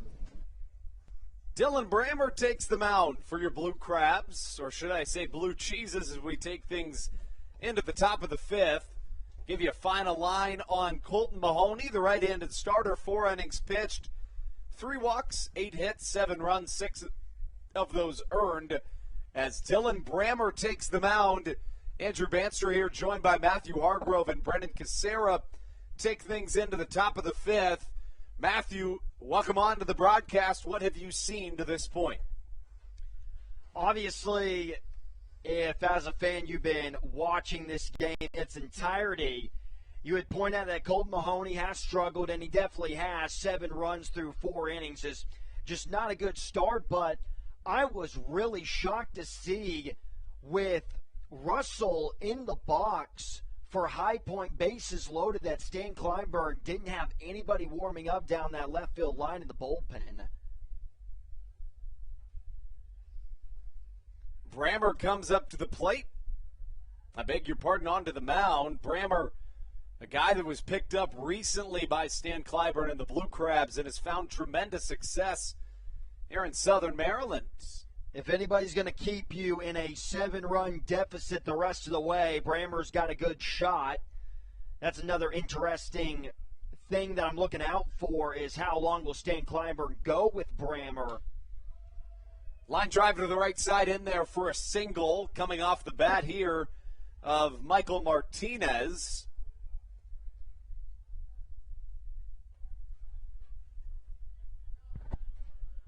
But you know, Andrew, the first 2 wins in the series for the Southern Maryland Blue Crabs, they didn't come easy, but it looked like it was too hard to believe that the Blue Crabs were going to get the 8-2 victory and then the 13-2 over a very highly talented offense like the Rockers. I'm not surprised that the bats came out like this. And another point in this game that I really noticed was a game changer in that first inning, Matt Hibbert getting picked off, because Collier quickly after that doubled down the right field line. You get a run there, and the momentum is all the way in that third base dugout. No balls and a strike to count. Brammer's pitch misses downstairs, blocked by DeLuca. 1-1. I know it seems small, but I really do believe that pickoff, you know, you have the clean inning by Mahoney, leadoff double by Hibbert, and just like that, the momentum shifted to the Rockers. Beg your pardon, I said James McGowan, should have said Jay Gonzalez at the plate. Gonzalez sees a ball and a strike as the count. Check over to first, nothing going for Dylan Brammer, who takes the hill here in this top of the fifth inning. A 1.80 ERA for Brammer. Allowed 2 hits, 2 runs in his first appearance in Southern Maryland, but of late he has been nothing short of fantastic. In his last 8 innings of work entering play today, 2 hits, no runs, 8 strikeouts. He has been the best late season pickup out of all the guys. Jordan Howard's been great. Rosa's had his moments. Even Kyle Murphy has been excellent his last 2 starts, but Brammer out of the bullpen has been superb. Chopper to the right side, coming in on his Sucker Nathan's underhand flip in time. Throw to second is not. 1 away, runner moves to second. Speaking of Jordan Howard, we mentioned that Crosby came up limping after his last plate appearance. We do have a defensive change. Crosby comes out of the game. Josh McAdams moves across the infield, going from first to third. And Jordan Howard stands at third. That is significant news. Alex Crosby had a solo home run late in last night's ball game, 318 hitter. You definitely need his bat if it's definitely would help on a comeback. I beg your pardon. I think I missaw that. It looked like it was McAdams at first, but On a second look, it's certainly Crosby still at first. McAdams has been taken out of this game. Jordan Howard just a straight switch there. Either way, though, Josh McAdams or Alex Crosby, you need either guy still in this lineup.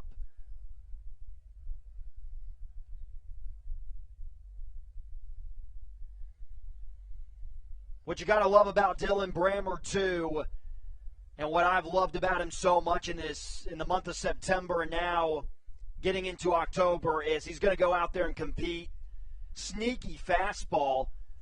You really don't think of him as a blow-by pitcher, but he throws it off of the off-speed stuff so well that it seems faster than it really is, and he pounds the strike zone very often.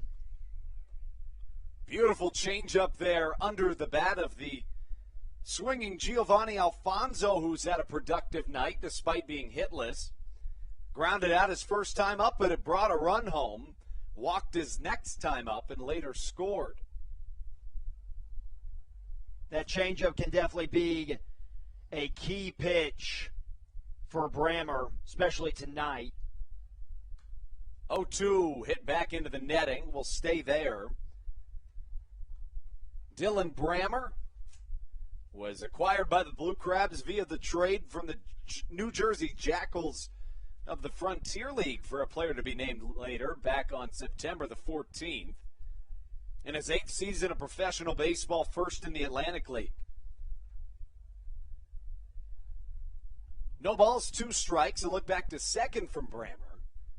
On his way home, back into the netting once more, and will stay at no balls, 2 strikes. Also, too, you could have assumed that the Rockers were going to put up, 7+ runs in this game, but you also had to have a gut feeling that Tommy Lawrence was going to come out here, because this is a very important game for the Rockers as well. The division's not looking that great, but they're relying on the Long Island Ducks to win the division. So by beating the Blue Crabs, you're helping yourself get into the playoffs, and you have to assume that one of their aces, Tommy Lawrence, is going to come up big in a big game.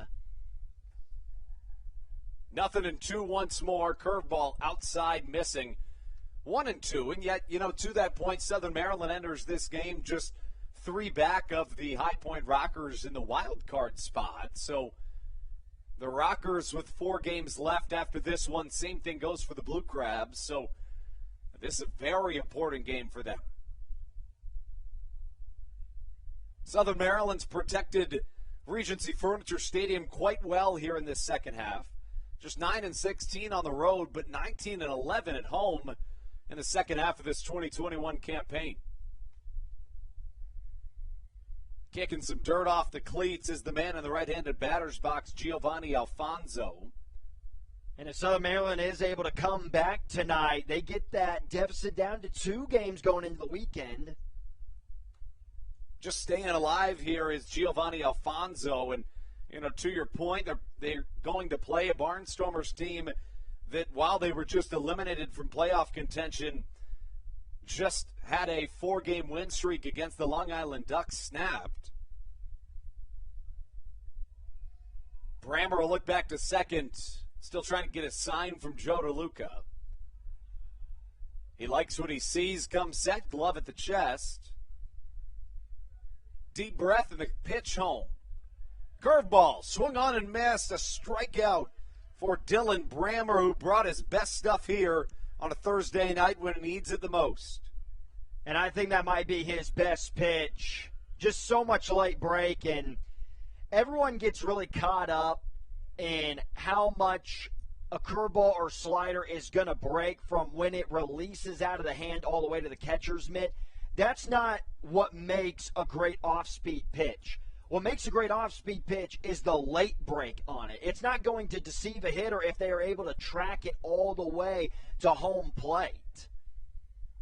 Logan Moore comes to the plate.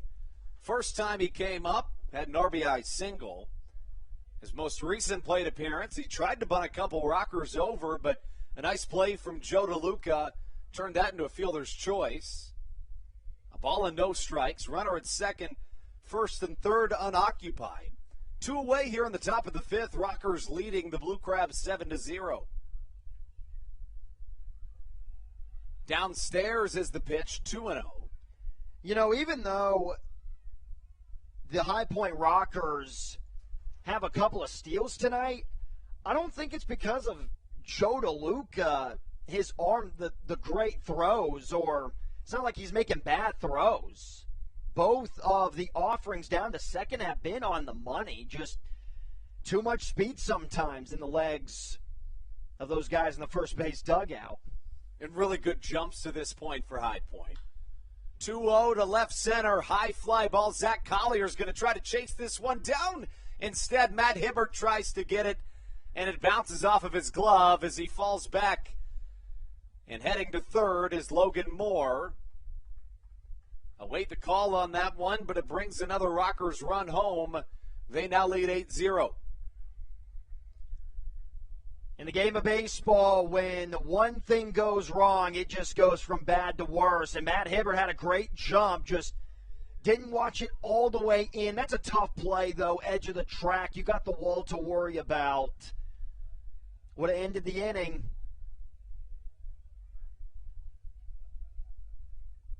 Call that a triple for Logan Moore. Brings home a run. Johnny Field comes to the plate. 8-0 Rockers, having plated a run in each of their last 4 innings of offense. For Dylan Brammer, it's his first run allowed since his first time gracing the mound as a Blue Crab. First pitch to Johnny Field, a called strike. Still got to be optimistic, though, if you are a Blue Crab fan. 8-0 for most ball clubs. This game is pretty much over with, but it's still early. You go into the bottom of the 5th. Blue Crabs, 12 runs last night. High fly to the right side, foul. Yeah, you know, to that point, Matthew, this is a Blue Crabs team that has scored a ton of runs lately. You have to look all the way back to September the 25th to find the last time that the Blue Crabs won in a game in which they scored 4 or less. Have only scored 4 or less twice since then. They can quickly just get 3 runs like that, whether it be a home run or just a couple of singles and then a guy finding a corner or a gap somewhere. 0-2 to Johnny Field.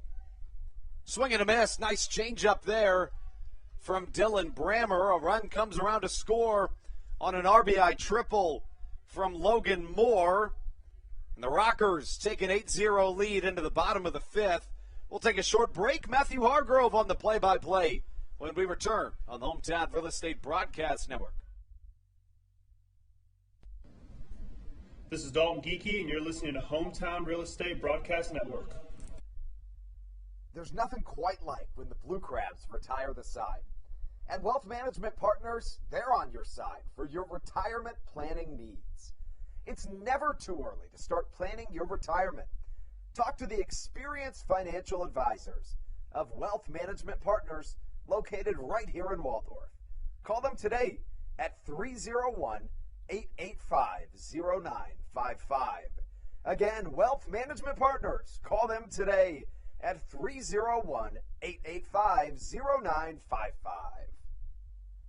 Weiss Markets is a proud sponsor of the Southern Maryland Blue Crabs and has been since their inaugural season in 2008. Weiss Markets also presents one of the Blue Crabs' best and most famous promotions every single year. Kids can get in free to every single Blue Crabs game of every single year simply by wearing a jersey thanks to Weiss Markets. Weiss Markets can help you with all of your game day needs for a great price. Stop in at your local Weiss today. Eat better, spend less. That's wise. Weiss Markets is a proud sponsor of the Southern Maryland Blue Crabs.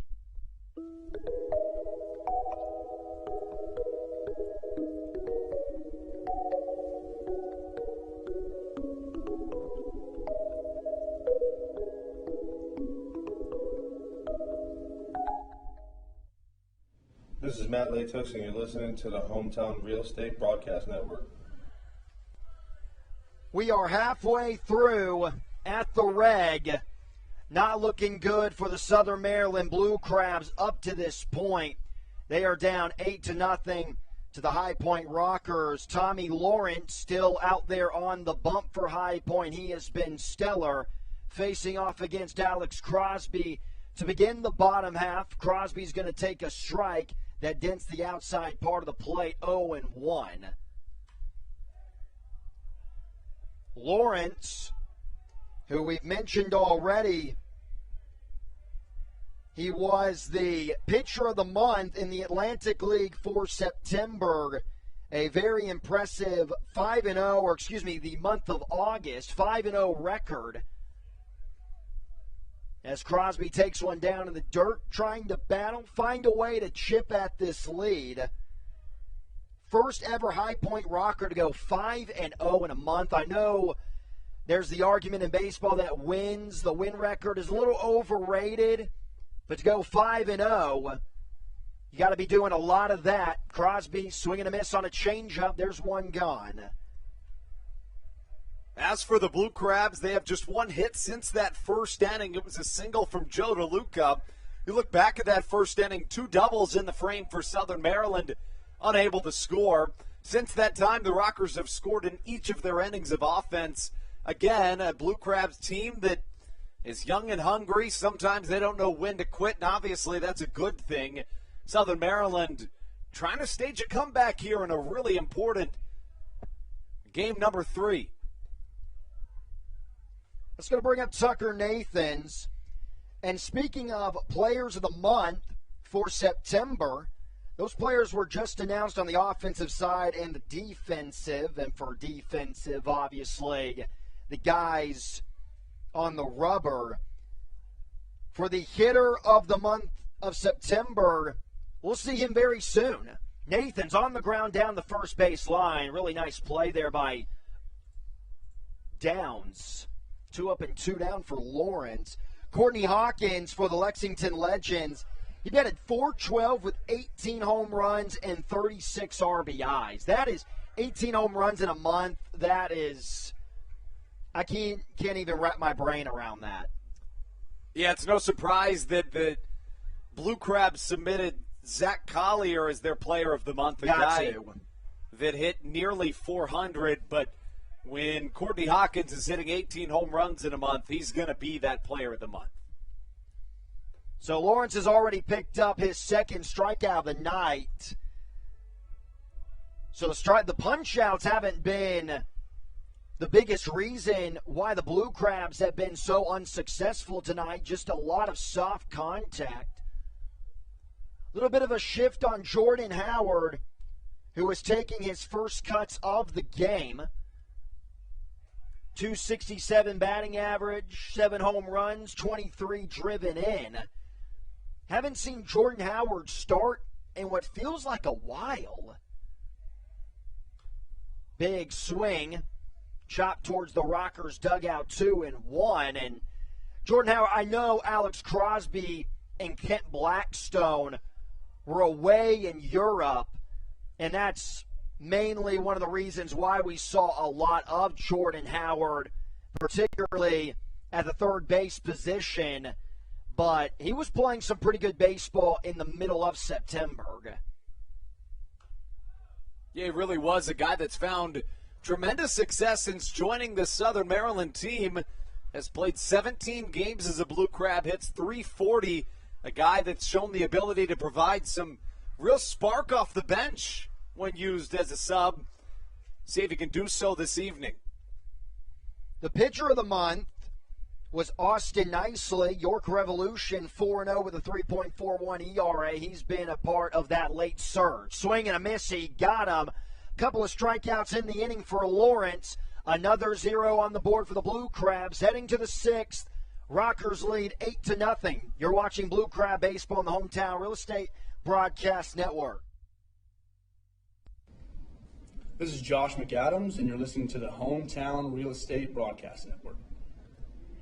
Did you know that the Washington, D.C. metro area is the 5th most expensive place to live in the entire United States of America?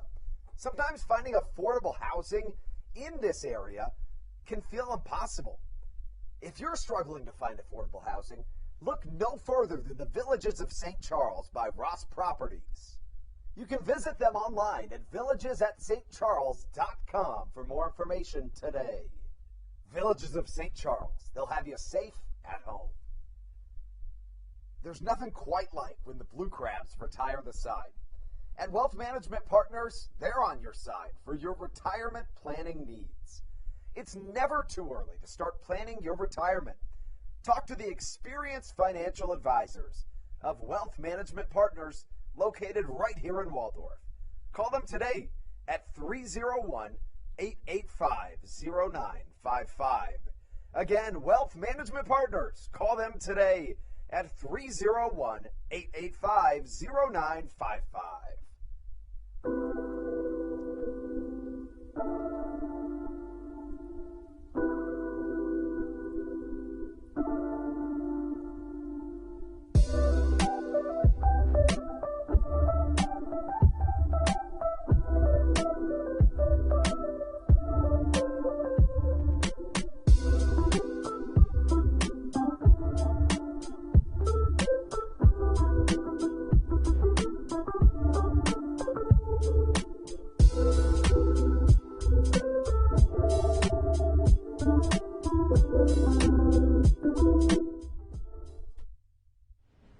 This is Joe DeLuca, and you're listening to the Hometown Real Estate Broadcast Network. The third baseman, Michael Russell, is going to lead it off for High Point. Ready to get you going for the sixth inning. Blue Crabs have a lot to do on the offensive side of things, but they can't do anything about it being on the field right now. Brammer, very important inning. You got 2, 3, and 4. Doesn't get much easier than Russell Lattimore and Jerry Downs, the big swinging lefty first baseman. Brammer, though, clutch as can be in the past month, places a fastball right down the Nashville Broadway for a strike. Line drive right field, back goes Silva, a couple of steps to his left, watches it into the glove, 2 pitches, 1 out for Brammer. Russell now moves to 1 for 4 in the ball game. Has a couple of RBIs today. Matthew Hargrove here alongside with Andrew Banstra. Getting towards the end of the season, kind of hard to believe that after the completion of tonight's game, there's only a weekend left, and it's easier for Brendan and I to believe, but for you, Andrew, covering the team all summer just goes by very quickly. Yeah, it really does. You never want to see it end. You love every single minute of it, especially with this team. High pop-up. Now a chance for Zach Collier in the outfield. Makes the catch, 2 outs. Now I'm assuming that Matthew Hibbert is going to get a chance on this swing from Downs in left field, just going around the outfield. I know I did one yesterday, Andrew, but I kind of liked it. This day in baseball history, but there was a very important major leaguer who collected his 3,000th hit in 2001 on this day. Deep fly ball, center field, back goes Collier at the track right in front of the batter's eye. He'll make the play. A very quick top of the 6th inning for Dylan Brammer. You think about that trivia question, Andrew. We'll get your answer when we return for the bottom of the 6th. Rockers up 8-0. You're watching Southern Maryland Blue Crab Baseball on the Hometown Real Estate Broadcast Network.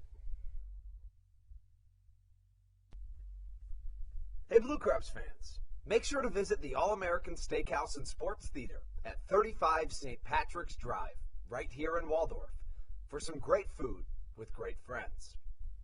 Their steaks are fresh, hand-cut, in-house daily, as well as many other fresh seafood, chicken, and beef options. They offer outdoor and indoor dining, available each and every day, along with the same great menu to go if you would like. Please visit them online at www.theallamericansteakhouse.com. That's www.theallamericansteakhouse.com. You can also visit them on Facebook or Instagram. They have daily specials that you just can't pass up. Thank you, Blue Crabs fans. All Pawn is Southern Maryland's premier pawn shop and is the official pawn shop of the Southern Maryland Blue Crabs. Stop by and say hello today. They've been a part of the Southern Maryland community for 18 years. If you need some cash to hold you over, or if you're just doing some spring cleaning and want to clear some stuff out, please bring it by Allpot and let them make you an offer. If you have broken jewelry or some that you just don't want anymore, please bring it by and they'll pay you more than anyone in the Tri-County area.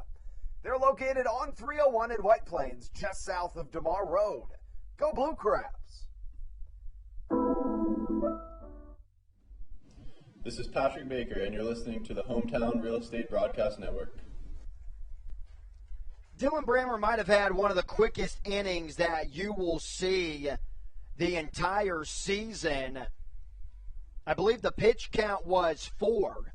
He threw 2 pitches to the leadoff man and Michael Russell. All of the outs were flyouts in the outfield, and then got a 1-pitch flyout from Lattimore, and then a 1-pitch flyout from the first baseman and Jerry Downs. So that's going to bring up Joe DeLuca. In his last appearance in the box, a hard single up the middle. First pitch swinging. This is going to head for the Legends Club. Heads up. Lands on top of the roof, 0-1. 8-9-1. 8-0 Rockers lead. Andrew, did you ever come up with an answer for my trivia question? I did. I don't know if it's right, but I know that there's only about 20 guys in MLB history with 3,000 hits, and I don't know if this is correct, but off the top of my head, I'm thinking this would be the only one that would make sense based off that time frame. I'm going to go with a former Atlantic Leaguer, Ricky Henderson. Oh, my gosh, you got it right. Wow. You didn't look it up at all? No. I mean, that was just – I knew he was in the 3,000 hit club, and that was the only time frame that made any sense. Yeah, so the question that I asked on the broadcast and Andrew was, on this day 20 years ago, who came up with their 3,000 hit, and it was indeed Mr. Ricky Henderson. Really good job, Andrew. We were talking about it during the broadcast, and you had no idea. It's almost like you Googled it. Yeah, I know. It, honestly, just a lucky guess. That was didn't really have that much to do with me. Baca waiting in the on-deck circle. Then you got Matt Hibbert. 2 balls and 2 strikes to DeLuca. They got to find a way to get Tommy Lawrence out of this game. He's been superb. Strikeouts weren't a factor for Lawrence until last inning. He picked up 2 out of the 3 outs. DeLuca on the ground to Martinez at second. Gets on a knee. A really soft throw. DeLuca almost ran it out. But instead he doesn't. Out number 1. It's kind of strange to see when we take a look at the Atlantic League team batting averages. As good as the Blue Crabs have been the entire season, and obviously the offense has brought them where they are today in this playoff push. They rank 6th out of 8 teams in the Atlantic League in batting average at 277. Rockers got a good offense. They're 1 spot behind them in 7th with a 273. Yeah, it's interesting. This is a Southern Maryland team that came out of the gates really slow in this 2021 season. Southern Maryland struggled all the way up until June 15th, and then all of a sudden, in and out of the glove of Russell. That's going to go down as an E5 as Baca runs it out. But, Southern Maryland, after June 15th, had a 2.5-month stretch where they had the best record in the Atlantic League, the best team ERA in the Atlantic League, and the best batting average in the Atlantic League. So I'd be interested to look at the Blue Crabs team batting average since June 15th, even up till today, and that's what I'm checking on right now. Now back to leadoff spot in Matt Hibbert. Hibbert does have a single. He's 1 for 2. 269 batting average. He has been one of the hottest hitters for Southern Maryland. Heads up, I think that nicked the helmet. No, it did not. Says home plate umpire Nate Caldwell. Matt Hibbert would have known. There would have been, we saw a reaction. Thought I heard some contact with the brim. If you look at Southern Maryland since June 15th, they're 1 point shy in their last 100 games of the second best batting average in the Atlantic League. So a team that really started their season in many ways a couple weeks in. Low and in the dirt. We've had this conversation before, but, you know, at the beginning of September, it's just funny to think about how Southern Maryland and the Lancaster Barnstormers were in a kind of two-team race for that first spot in the second half North Division. It's very true. I mean, It's just crazy to think about because, you know, yeah, the Blue Crabs are in it, but the Barnstormers, we were thinking on the broadcast, and we probably said it on the broadcast, that we wouldn't have been surprised if it came down to those two teams. High pop-up, shallow right field. Who's going to make the catch? It's Martinez calling off Gonzalez for the second out of the inning. Yeah, it's interesting when you guys got here, though, it was really looked like it was Long Island struggled out of the gate, so did York, and both of them have made tremendous comebacks. I wouldn't have guessed this is where we would be, but Southern Maryland just a half game back of first of York. Gotta love the game of baseball. Ruby Silva, now the batter. Maybe Silva can go Yabo, get that third base dugout into the game. Tried to, comes up whiffing 0-1. Ruby Silva 0 for 2 with a strikeout in a bit of a mini slump the past couple of nights. Went 0 for 5 in that 12-run performance for the Blue Crabs. If you were to say that the Blue Crabs were going to score 12 runs, you would think Ruby Silva would have a couple of hits. Team able to pick him up. For High Point, almost every guy in the lineup tonight has a hit. 3 pitches that Silva sees, and he goes down swinging. Good morning, good afternoon, and good night. Tommy Lawrence continues to deal. Last third of the event we go. Still a 8-0 High Point deficit. You're watching Southern Maryland Blue Crab Baseball on the Hometown Real Estate Broadcast Network. Chick-fil-A of Charles County has been a proud supporter of the Southern Maryland Blue Crabs since their inception in 2008. For years, they have sponsored the Southern Maryland Blue Crabs, America's prisoners of war and missing in action. In between the second inning of each game, there is a moment of silence brought to you by Chick-fil-A. The Southern Maryland Blue Crabs appreciate and respect not only Chick-fil-A, but all of those that have served our great country. The seat that they sponsor was made possible by Chick-fil-A of Charles County. Thank you so much, and visit any of your Charles County Chick-fil-A locations today. The Charles County Department of Health encourages you to get the COVID-19 vaccination today. You can get it all over Southern Maryland or no matter where you are across the United States. Vaccinations are offered right here at Regency Furniture Stadium with no appointment needed. Charles County Department of Health and the Southern Maryland Blue Crabs urge you to take one for the team and get the vaccine.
Duggs, and you're listening to the Hometown Real Estate Broadcast Network.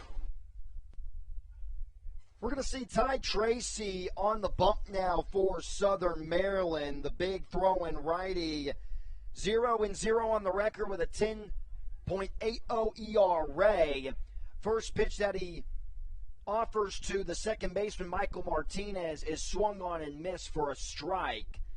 Entering the last third of the baseball game tonight, a little extra mustard behind that heater, quickly down 0-2. Rockers have a 8-0 lead over the Southern Maryland Blue Crabs. 2 in the second, 1 in the third, 4 in the fourth, 1 in the fifth. Swinging again, little blooper, shot out into left field. Matt Hibbert is going to get there for a 3-pitch out number 1.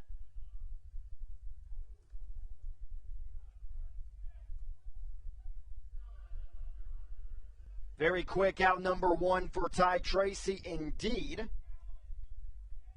Some scoreboard updates around the Atlantic League. Long Island leads 9-2. York is down 6-3. I think overall, Long Island, because right now where the Blue Crabs are in the standings, right now they are ahead of Long Island. I think if, Southern Maryland were to go on and lose this game, if York comes up with a loss, it's not a terrible night at the end of the night.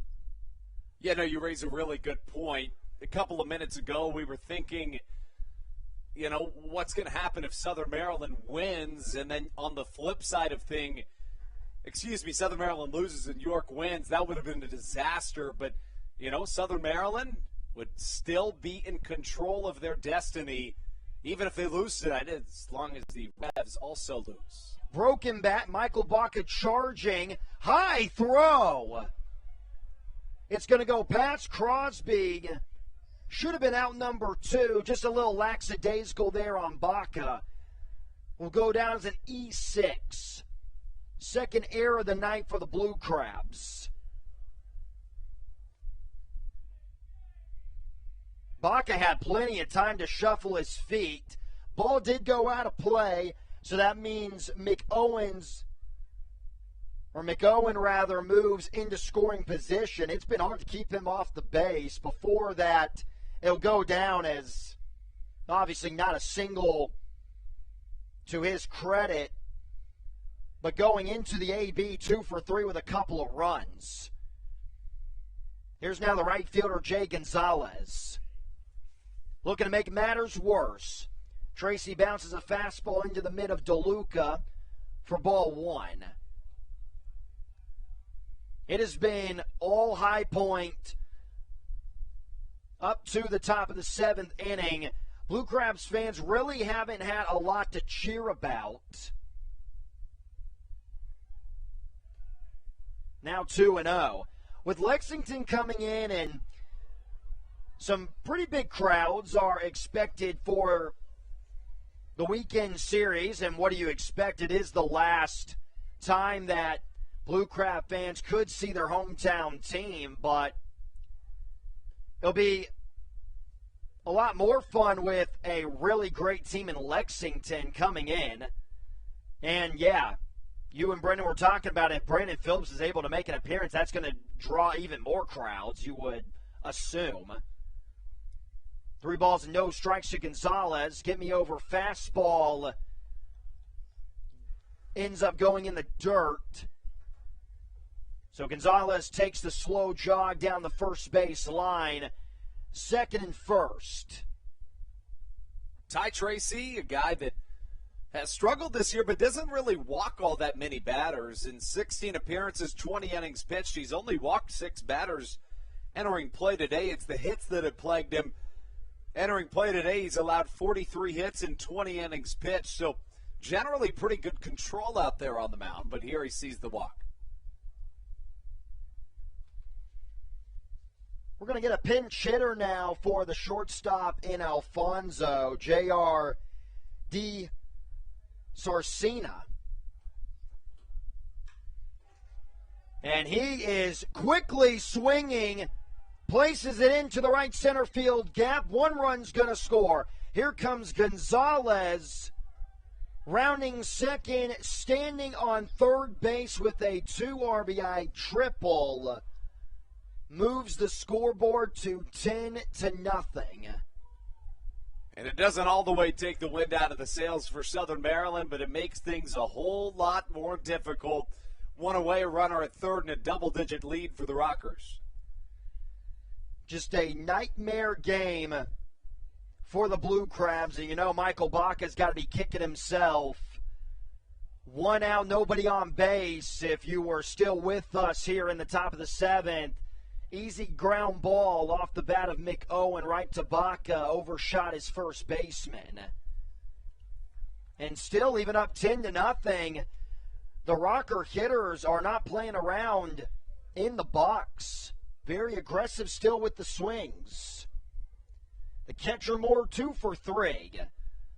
And that just cannot happen. Guy batting in the bottom of the lineup, batting under 200, going 2 for 3. Definitely got to be a shutdown player. And he is from the defensive side. Talked about it earlier. Logan Moore was an Atlantic League All-Star with a 189 batting average at the break in 2019. A career 38% caught stealing, reaching as high as the AAA level a ton of times. Started this year with the Rockers, struggled offensively, but had his contract purchased by the AAA affiliate of the Philadelphia Phillies, the Lehigh Valley Iron Pigs, after the season returned here to High Point. So a guy that really gets it done with the glove.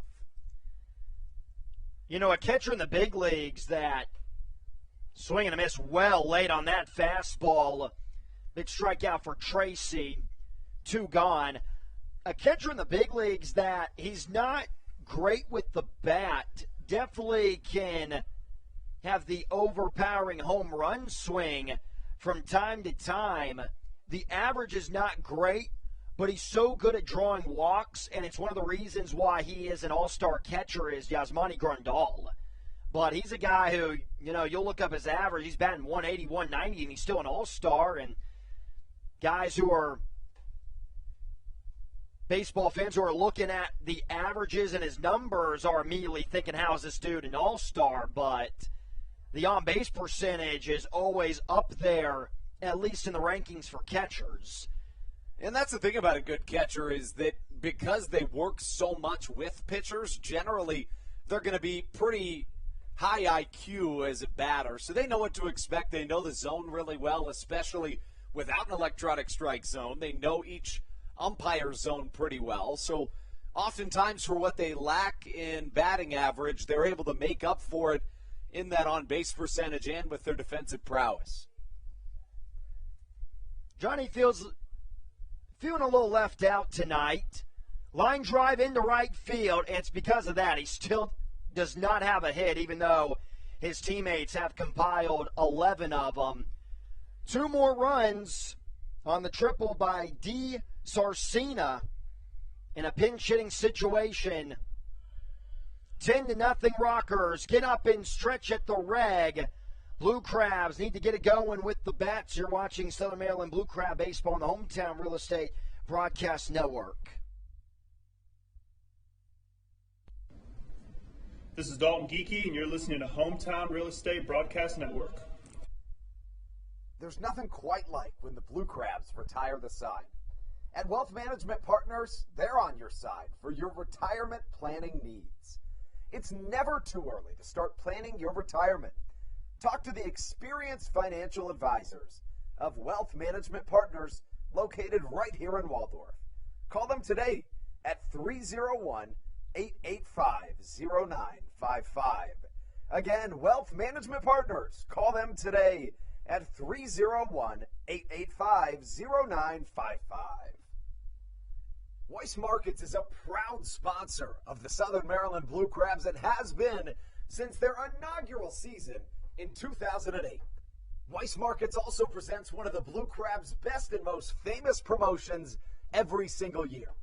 Kids can get in free to every single Blue Crabs game of every single year simply by wearing a jersey thanks to Weiss Markets. Weiss Markets can help you with all of your game day needs for a great price. Stop in at your local Weiss today. Eat better, spend less. That's wise. Weiss Markets is a proud sponsor of the Southern Maryland Blue Crabs.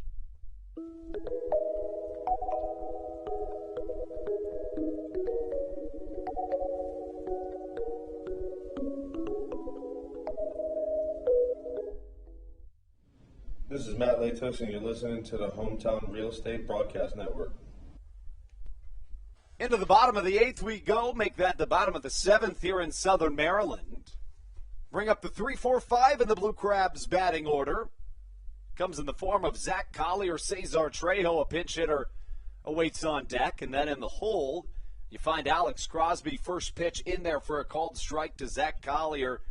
Collier doubled his first time up, was stranded at second in that first inning, and then flew out to the second baseman, Michael Martinez, his last time at the dish. The 0-1 from Lawrence in there, a called strike. The count, no balls and 2 strikes. At the very worst, if Southern Maryland's not able to come back, that means they'll have split their season series with the Rockers at 6 apiece. These two teams playing each other very close all throughout the season. If the Rockers do hold their lead, each team would have 6 wins. Southern Maryland going 3-3 on the road and 3-3 at home. Also, both teams splitting the wins in each half at 3-3 each. Collier waves at an off-speed strike number 3, and he goes down. Tommy Lawrence still on the mound here in the 7th. Is that of any surprise to you, Matthew? No, it's not. Doesn't have really overpowering stuff, but his slider has been absolutely filthy. Just his 4th strikeout, a lot of soft contact. And you can imagine that just looking up at the mini monster and seeing that scoreboard, only 3 hits. A night after Daryl Thompson gets his 75th win, we thought Thompson early on in the game was going to have a complete game. Or if we were, when we were taking a look at the pitching matchups before this series, we thought Thompson would be the guy to have the complete game, and now it's looking like it's going to be Lawrence. For Tommy Lawrence, right now 6 1/3 innings, 3 hits, no walks, no runs, and 5 strikeouts. 4 of those strikeouts have come since the 5th inning. Didn't have any through the first third of this contest. Cesar Trejo, the pinch hitter, comes up to the plate. Trejo, a former Rocker in his own right, a 278 hitter on the season. Hits 4 for 14 against his former team. Wears number 24 on the back of that Blue Cheeses jersey, of which are being auctioned off here this evening. The 0-2. Trejo fans on a slider, another strikeout here for Tommy Lawrence, who brought his best here on a Thursday night. Couldn't have put that slider in a tougher spot with the electronic strike zone. That's probably, it looks like it was a little off the plate, and without the robot ump, it's definitely going to be a strike. When you have a guy on the bump that's just dealing as a starting pitcher and working into the 7th, that umpire's going to keep on getting even more generous and generous as the night continues, but just too close to take for Trejo. Line shot over the outstretched glove of Martinez at second. Crosby rounds first. He's looking for 2 and comes in standing to second base with a 2-out double. Southern Maryland picking up just their 4th hit of this game. 3 of them have been doubles. And for the Blue Crabs, they had 2 doubles in the first inning. Crosby's swing kind of reminds me of, it's got a little bit of Caleb Gendel in it, that uppercut, and even Tucker Nathan's, maybe not to the extent of those 2 guys. And even with that uppercut swing, Crosby's hitting maybe now 320 after that hit. But it does have a little bit of a resemblance of the home run king right now in the Atlantic League, talking about Caleb Gendel. If this was an 140-game season, you might see Caleb Gendel trying to reach for that all-time home run mark that Telvin Nash set in the Atlantic League with a little over 40 back in 2019. He definitely would get it. Because you're talking about how many more games to be played. 20 extra games, but that's the thing, you never know, in that Josh McAdams hit 15 home runs in the first month and a half of the second half, has still been hitting the ball well, just not as many out of the park, but certainly would still be on pace to at least reach that record. Well, 20 more games, he's at 34, and you said the record was what? I believe 43. I'd have 43, to double check. So you're talking, never mind. I take back what I said. 9 home runs and...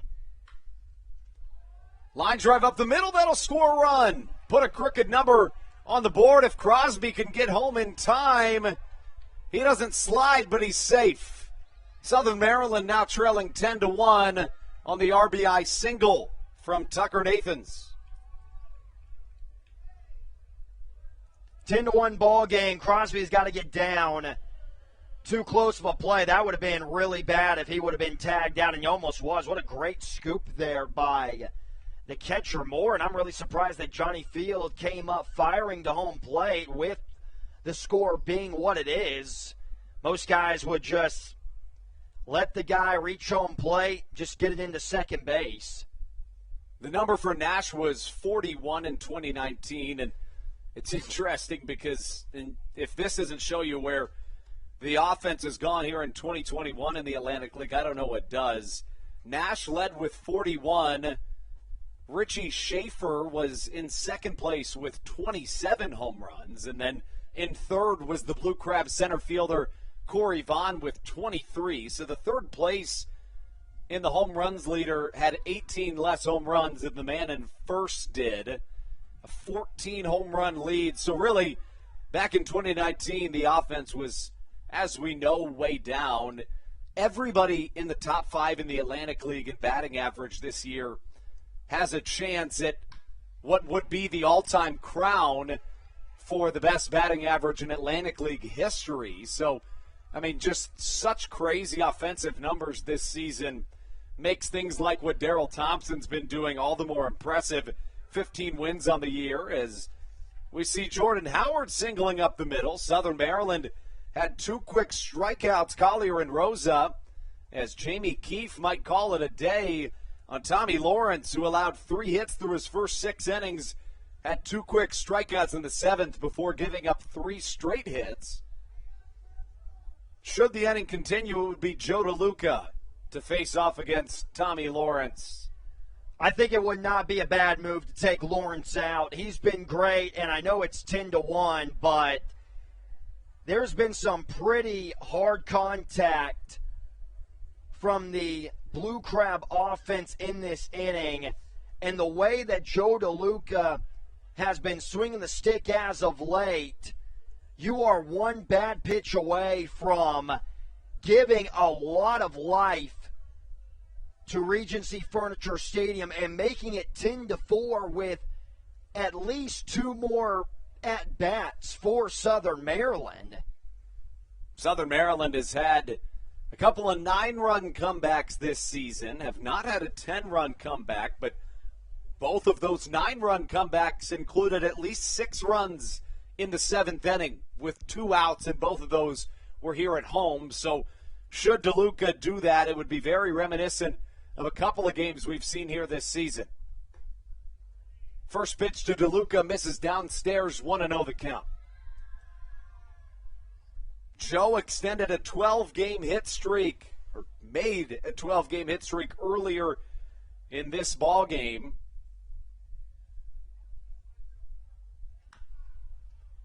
To the right side, on the ground, fielding it is Jerry Downs. He'll take it himself for out number 3. Tommy Lawrence gets a mound visit, but works out of trouble. Allows 1 run in the 7th. 10-1 the score. Rockers on top. We'll take things into the 8th here on the Hometown Real Estate Broadcast Network. You're listening to Southern Maryland Blue Crabs Baseball. This is Matt Latos, and you're listening to the Hometown Real Estate Broadcast Network. Dyson Building Center is one of the oldest family-owned and operated hardware, lumber, and building supply stores in Southern Maryland. They are located in St. Mary's County on Route 5 in Great Mills. Dyson's has an expansive and diverse inventory to help you with all of your home improvement and project needs. Whether you're new to the world of DIY, a tried and true DIY professional, or somewhere in between, the friendly and experienced staff at Dyson Building Center is ready and willing to help you today. In February of 2020, Regency Furniture Stadium and the Southern Maryland Blue Crabs were given what we view as an honor, being named the 4th mass vaccination site in the state of Maryland. Here's a message from Regency Furniture about the honor that it has been and still is to be one of Maryland's mass vaccination sites, getting our community back to safety.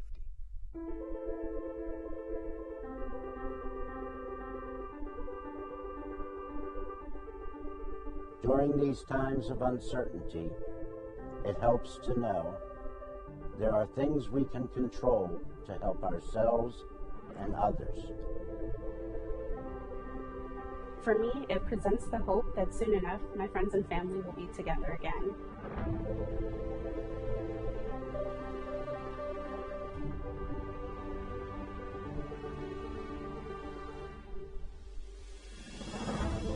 I just want to take this moment to thank the Maryland National Guard for their support in helping to facilitate and manage the vaccinations here at the Regency Furniture Stadium.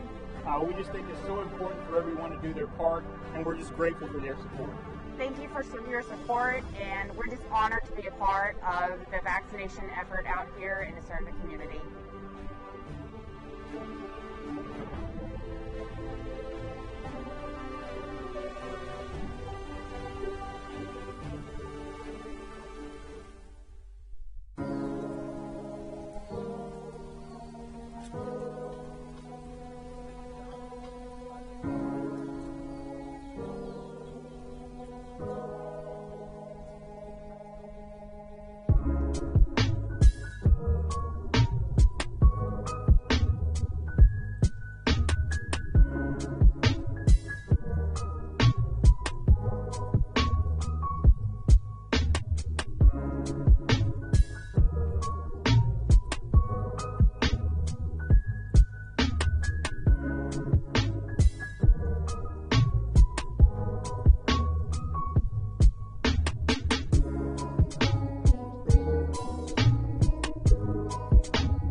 This is Matt Latos, and you're listening to the Hometown Real Estate Broadcast Network.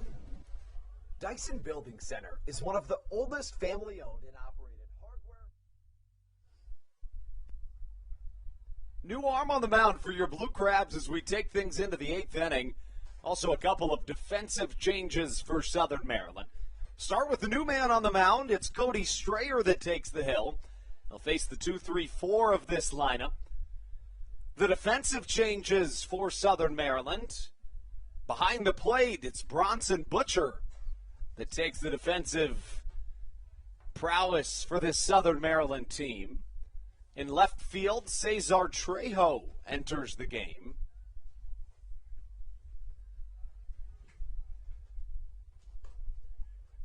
A ball and a strike, the count to Michael Russell. Russell 1 for 4 this evening. Cody Strayer's numbers on the year, 6.23 ERA in 16 appearances. Slider misses high and away. Matthew, he's a sidearm guy, but every once in a while he'll come over the top and try to fool people. We've seen it, and he comes at you with 3 different angles, too, with that over the top that you were talking about. It's interesting because when a sidearmer does that, it's almost like adding more pitches to your repertoire. It really is. Hitters all the time, especially in Major League Baseball and interviews, talk about when guys are really tough to hit, it's because it's hard to see the release out of the hand. And when you're having to worry about not 1 but 3 different release points, it's just a lot to take while you're in the box. Taking ball number 4 is Michael Russell, a leadoff walk. The other defensive changes for Southern Maryland, Kent Blackstone comes in at second base. Tucker Nathans moves from second to right field. Ruby Silva out of this game. Bronson Butcher comes in for Joe DeLuca. Cesar Trejo moving to left field. Zach Collier out of this game, and Matt Hibbert from left to center. Additionally, Josh McAdams was taken out earlier in favor of Jordan Howard, so a ton of defensive movements in this ball game. David Harris is the only man left on the Blue Crabs bench and probably not available today. 0-1 the count. Beg your pardon, 1-1. You know, something I never mentioned to you guys, but earlier this year, when the Blue Crabs had a handful of injuries, there was one night when literally nobody was available off the bench, not a single person. Into the ninth inning, down one run, Matt Latos had to come pinch hit for the Blue Crabs. First pitch, he swung. He hit it to the warning track right in front of the batter's eye in center field. I do remember us having a conversation about that on the broadcast, and I do remember how the conversation ended is if you're going to pick any guy out of the bullpen to hit, it has to be Matt Latos, has the major league experience. Chopper to the left side, Jordan Howard fields, throws to second. Blackstone, not quite in time. One out on the fielder's choice. You know, an interesting stat is that only one guy on the Blue Crabs roster has a home run at the MLB level, and his name is Matt Latos. It's got to be. He is the only one. Spent his entire career in the National League, I believe. Hit a home run with the Washington Nationals at one point. Really hit well for himself in his career in the mid-140s. An interesting stat about him that I may have mentioned to you before, but for the listeners out there, Latos had a better career batting average at the plate than future Hall of Famers did against Latos as a pitcher. That's a pretty crazy stat. No balls and a strike the count. Jerry Downs at the plate. One away, runner on first. Downs 1 for 4 tonight, had that solo home run straightaway center over the batter's eye. That was back in the third inning for this Rockers squad. High Point added 2 in the second, another in the third on that Downs home run, and then started pouring it in the fourth. A quartet came around to score in the fourth inning, adding another in the fifth. 2 runs would score in the seventh inning for High Point.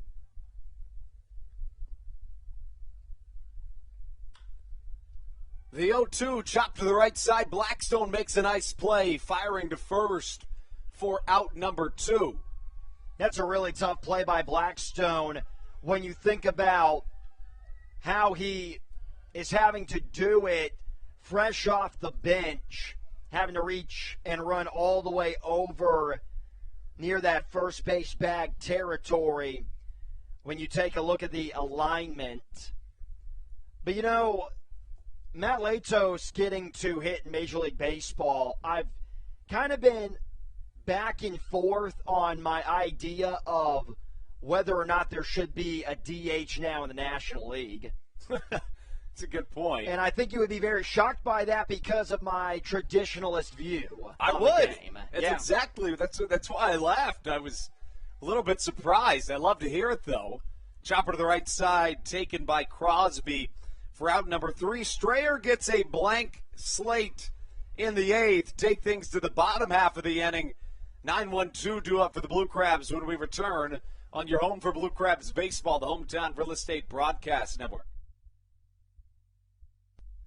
Chick-fil-A of Charles County has been a proud supporter of the Southern Maryland Blue Crabs since their inception in 2008. For years, they have sponsored the Southern Maryland Blue Crabs, America's prisoners of war and missing in action. In between the second inning of each game, there is a moment of silence brought to you by Chick-fil-A. The Southern Maryland Blue Crabs appreciate and respect not only Chick-fil-A, but all of those that have served our great country. The seat that they sponsor was made possible by Chick-fil-A of Charles County. Thank you so much, and visit any of your Charles County Chick-fil-A locations today. The Charles County Department of Health encourages you to get the COVID-19 vaccination today. You can get it all over Southern Maryland or no matter where you are across the United States. Vaccinations are offered right here at Regency Furniture Stadium with no appointment needed. Charles County Department of Health and the Southern Maryland Blue Crabs urge you to take one for the team and get the vaccine.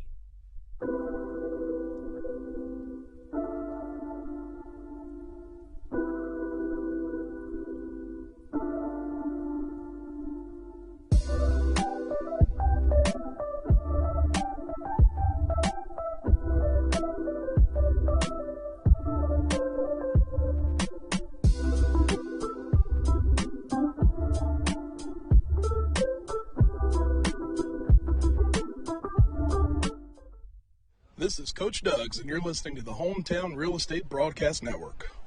Joe Johnson takes the mound for the Rockers as we take you into the bottom half of the 8th inning.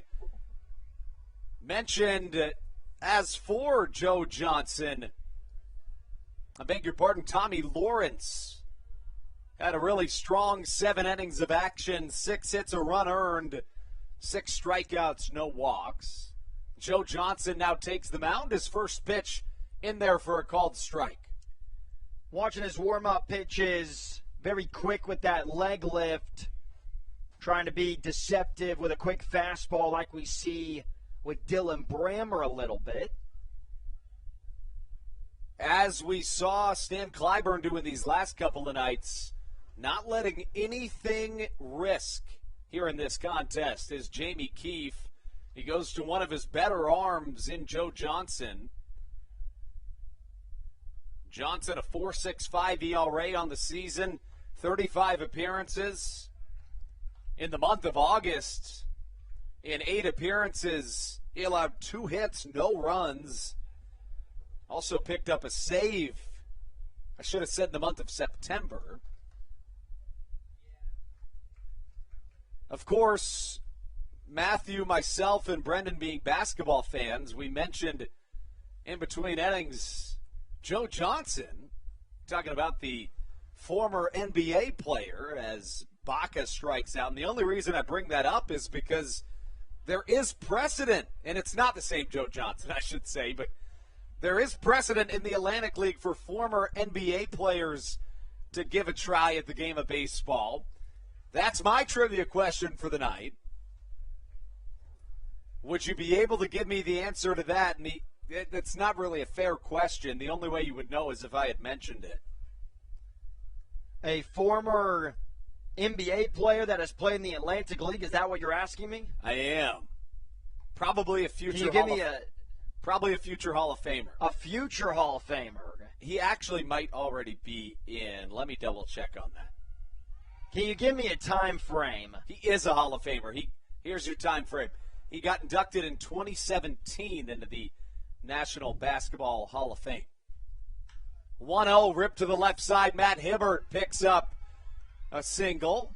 Rounding first, now going to second, bobbling it in left as Hibbert slides into second. You want me to make it a little easier for you? You got to. I do. All right, he was an Adidas athlete, had his own shoe line, and he wore number 1. You just got done saying that, we're all big basketball fans, but I'm looking pretty bad right now that I cannot. Played alongside Vince Carter in Toronto.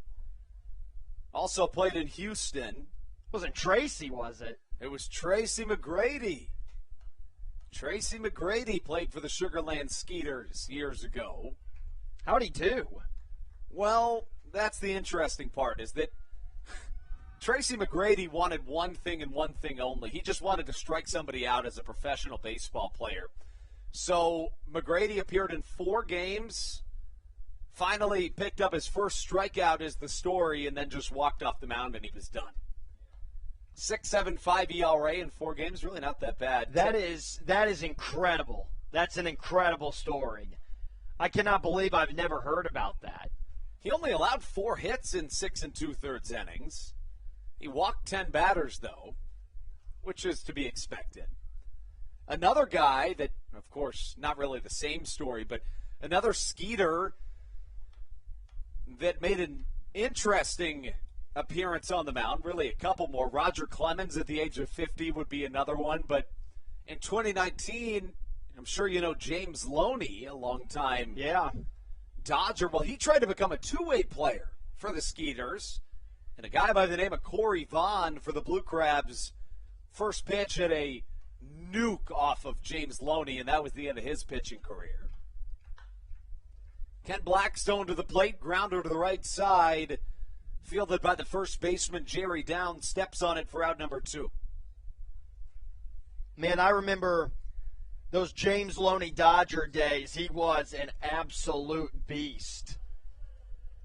Yeah, he really was a guy that was a staple there for quite some time. Might have stayed a little longer if they didn't end up getting your guy, Adrian Gonzalez. Yeah, I do remember that trade. They got more than Adrian Gonzalez. Ended up getting Carl Crawford and Josh Beckett in that trade. But specifically for the first base position, Oh, yeah. Maybe that's what pushed James Loney out a little earlier. He was still youngish. 0-1 the count. Cody Strayer batting for himself at the plate. Gets a piece of this one, hits it high over our heads in the Bayonet press box, 0-2 the count. I wonder if the bullpen guys are always looking at the video of the game the night before of the guys coming out of the bullpen and taking hacks in the box, maybe joking around with them a little bit with the swings. Probably do. You hear him there as Strayer fans on strike number 3. So we get through 8 here in Southern Maryland. Take things into the 9th when we return on the Hometown Real Estate Broadcast Network. This is Coach Doug's, and you're listening to the Hometown Real Estate Broadcast Network. All Pawn is Southern Maryland's premier pawn shop and is the official pawn shop of the Southern Maryland Blue Crabs. Stop by and say hello today. They've been a part of the Southern Maryland community for 18 years. If you need some cash to hold you over, or if you're just doing some spring cleaning and want to clear some stuff out, please bring it by All Pawn and let them make you an offer. If you have broken jewelry or some that you just don't want anymore, please bring it by, and they'll pay you more than anyone in the Tri-County area. They're located on 301 in White Plains, just south of DeMar Road. Go Blue Crabs! Hey Blue Crabs fans, make sure to visit the All-American Steakhouse and Sports Theater at 35 St. Patrick's Drive, right here in Waldorf, for some great food with great friends. Their steaks are fresh, hand-cut, in-house daily, as well as many other fresh seafood, chicken, and beef options. They offer outdoor and indoor dining, available each and every day, along with the same great menu to go if you would like. Please visit them online at www.theallamericansteakhouse.com. That's www.theallamericansteakhouse.com. You can also visit them on Facebook or Instagram. They have daily specials that you just can't pass up. Thank you, Blue Crabs fans.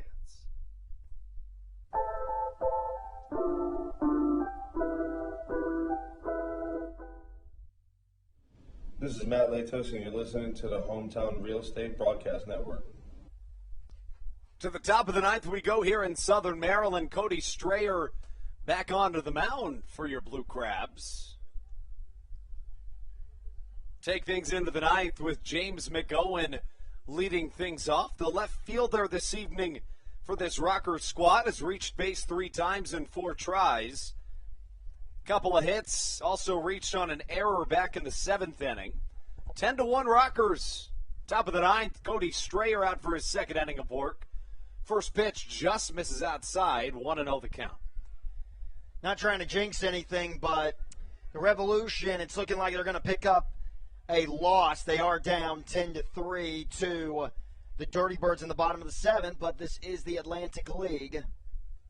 And to that point, if all scores hold, if the Blue Crabs lose, if the Ducks win, and if the Revolution lose, Southern Maryland would enter their final series same way they entered today, in terms of they would still be the only team in the Atlantic League North Division that controlled their own destiny. A sweep would get them into the playoffs. If they won 3 of 4, they would need either Long Island or York to lose just one game to still get into the playoffs. Definitely need to win the weekend series as you see that arm angle change on the offering from Strayer. They end up going 2-2. Then you can pretty much wrap up the 2021 season for Southern Maryland. And the series, Friday's game, tomorrow night's game, might be the biggest because you lose that game, then you go into Saturday having to win a doubleheader. And we all know how difficult that is in the game of baseball, no matter what team you're playing. You're exactly right. Southern Maryland will host the Lexington Legends for a 4-game set, 2 games on Saturday. Saturday will be our only bobblehead giveaway of the year. It'll be Governor Larry Hogan who will be here in person to throw out a first pitch. A doubleheader starting at 2 p.m. The 3-2. Chopper to the right side. Crosby takes it himself. Flips to first to a covering Cody Strayer for out number 1. Man, I can't wait till this weekend gets started. I can't wait till tomorrow. It's just going to get even more intense as we get closer to Sunday afternoon with that playoff race. And, man, if the Blue Crabs are able to win tomorrow night and then sweep that doubleheader, Sunday is going to be a very fun day. Yeah, it really is. Electric. Or hopefully will be a fun True. day. Jay Gonzalez up to the plate from the left side. Strayer's first pitch right there for a called strike.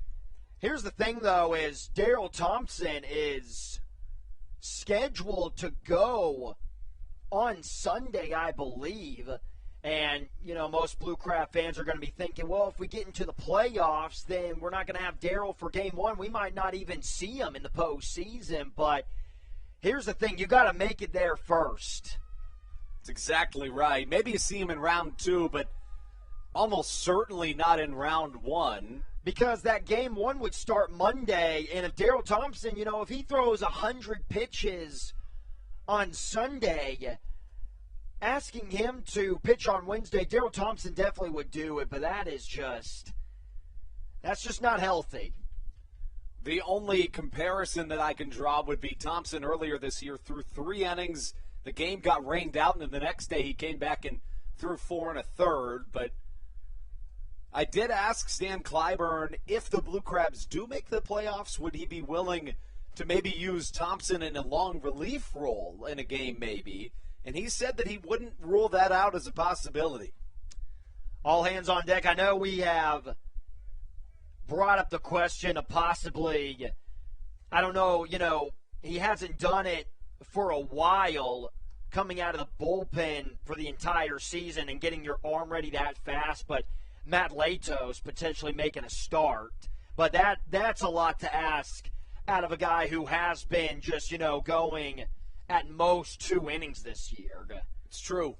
It's very true. Another big loss was Josh Rader, a guy that suffered an injury a couple of weeks ago.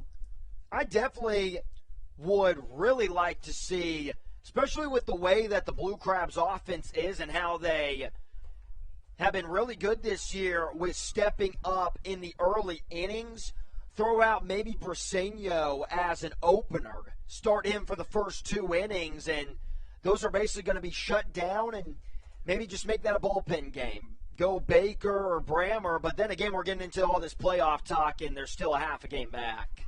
Strayer picks up another 1-2-3 inning. I beg your pardon. In the 8th, he had a 4-batter inning. Faced J.R. DiSarcina there and gets the strikeout. To the bottom of the 9th we go. Rockers up 10-1 when we return on the Hometown Real Estate Broadcast Network.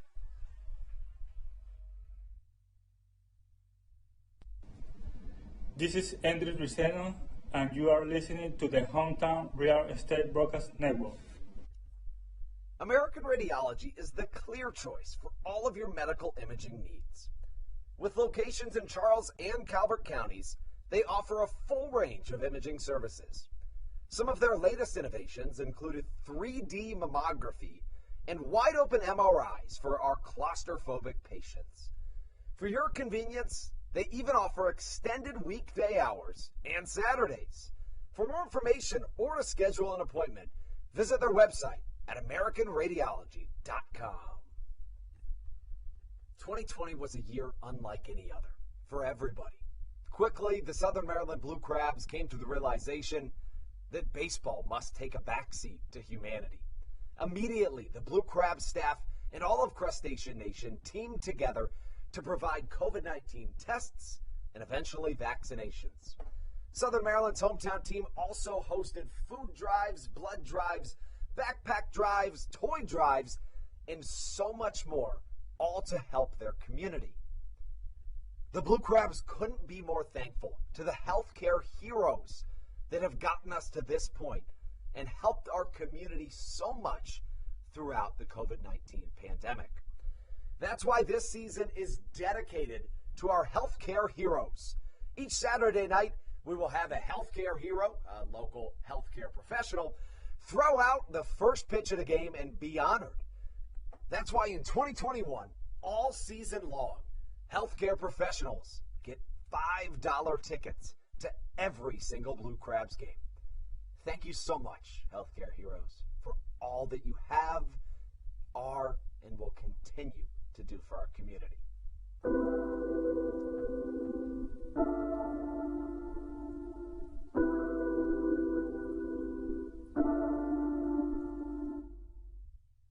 This is Coach Doug's, and you're listening to the Hometown Real Estate Broadcast Network. Take things into the bottom of the ninth. Southern Maryland chasing 9. Here on a Thursday night at Regency Furniture Stadium in Waldorf, Maryland. Cesar Trejo set to lead things off. Was a pinch hitter his last time up, stayed in the game in left field, and he faces Reese Corrales, who takes the mound.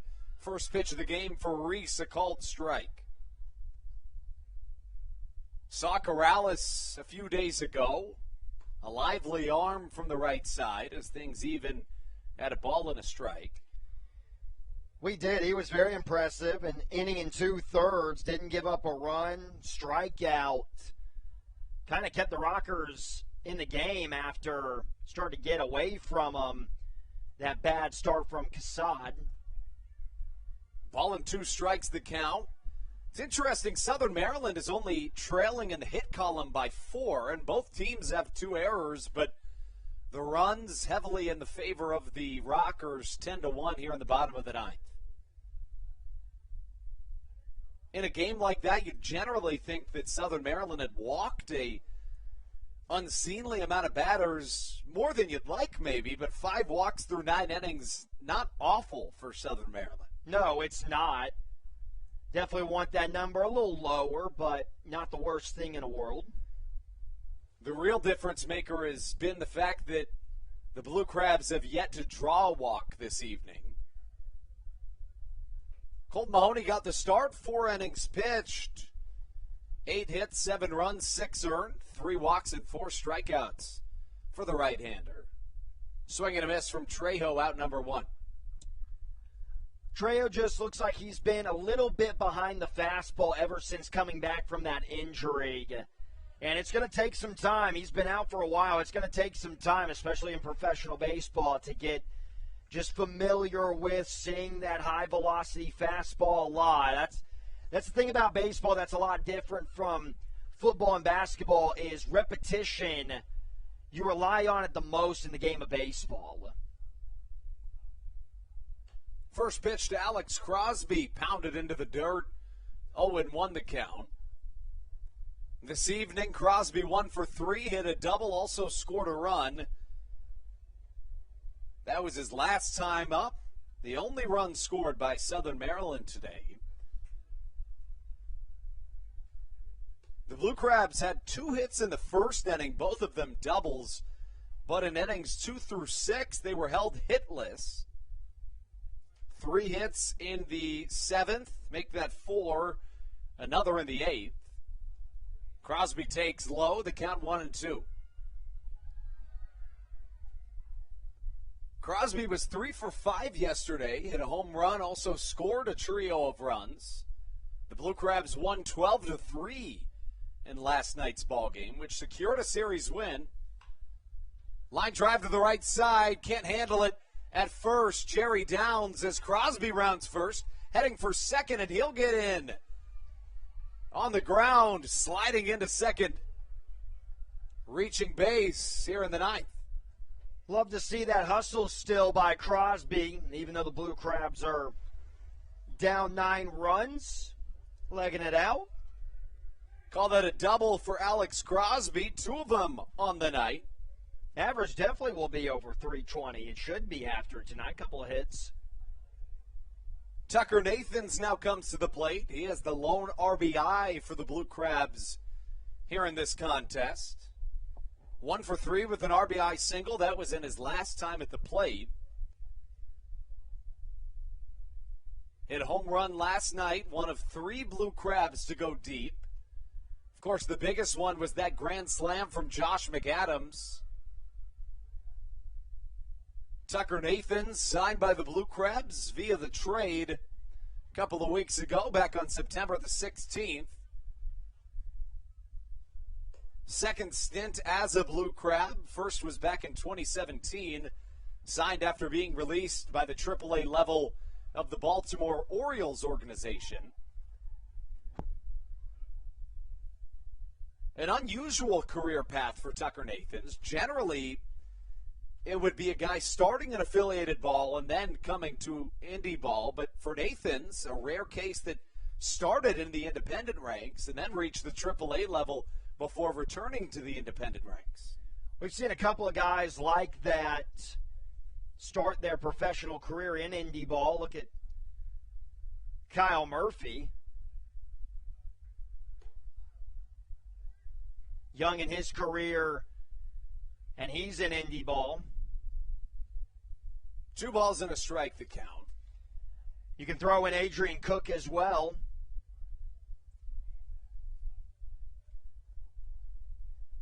Nathan sees a 2-ball, 1-strike count.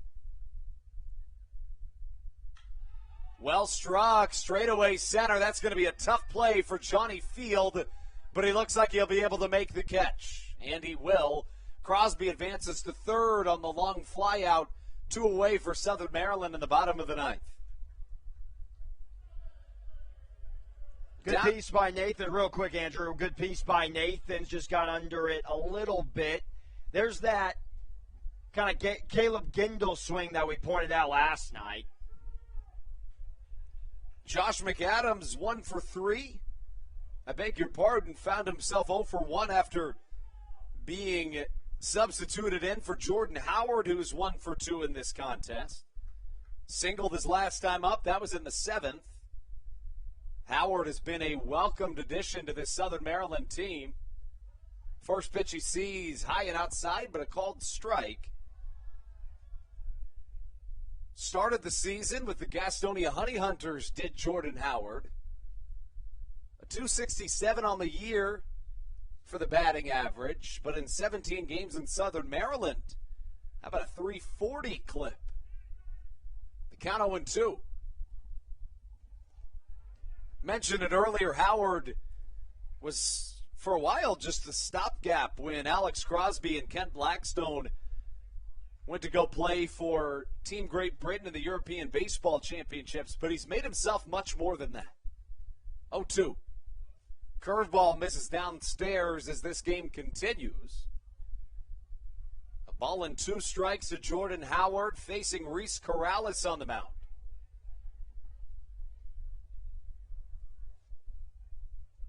Two away, a runner at third. Swing and a miss on the off-speed pitch. And that's how we say goodnight to a game of baseball. Came into this one looking for a series sweep as we welcome Brendan Casera back on to the Hometown Real Estate Broadcast Network. And guys, you know, coming into this series, we were really thinking to ourselves, you know what? Probably would be feeling pretty good if you get 2 out of 3. But for this Southern Maryland team, they did get 2 out of 3. Things are a little tricky now, Brendan, in the Atlantic League North Division. If everything holds in terms of scores tonight, what does this game and the other games around the league mean for the Blue Crabs' playoff odds? Well, it's pretty much the same as coming into this series. If everything holds the way it does, York would lose. Southern Maryland would obviously lost here, and Long Island right now winning. So Long Island would get back into the spot where they're in a tie for first place with York at half a game above Southern Maryland. But we obviously know that Southern Maryland has 1 game left in the tiebreaker. So that's really the big key stat, is you know at the end of tonight, as long as the score holds in the York game, you feel confident, you hold your own destiny, and as long as you tie Long Island or York in first place, or both teams, you're into the postseason, and that's a pretty good feeling going into a weekend of games, 4 games with Lexington. Matthew, we go into this series with Lexington obviously having won this 3-game set with the Rockers. You finish your season series with High Point, finding yourself at 6-6. Obviously, you watch this one, you look forward to the next series, but what do the Blue Crabs need to bring to the plate when they host the Lexington Legends in this critical 4-game series? I really do think that Stan Clyburn has to be a little bit more assertive when he's going to his bullpen. Colton Mahoney, bases were loaded. Arguably the best hitter in the Atlantic League was in that righty box. You're already down, what was it at the time, 3-4 runs. It was a 3-0, 4-0 game. And he didn't even have anybody in the bullpen. And these are playoff games. You got to treat them like playoff games, and you got to go to that bullpen early if the starter just simply doesn't have it in the early going. So Stan Clyburn, this wasn't the weekend series. If we get to a situation tomorrow with whoever is starting the game for the Southern Maryland Blue Crabs, if he's starting the same way, I expect for Clyburn to maybe, toss Baker down the left field line or go with Presenio. But with Stan Clyburn, and he knows the situation. He has 1,800 wins. Personally, I would have liked to see him go to the bullpen maybe a little earlier tonight. The offense, they're going to be fine. I know they only scored 1 run, but if we're being honest with ourselves, being undefeated going into the homestand would have been the perfect week for the Blue Crabs.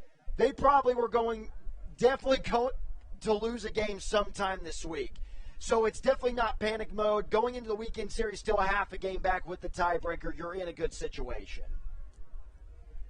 Southern Maryland nearly gets the series sweep, but drops this series finale by a score of 10-1 here on a Thursday night. We can sign things off with a 10-1 Rockers win. Have things back tomorrow.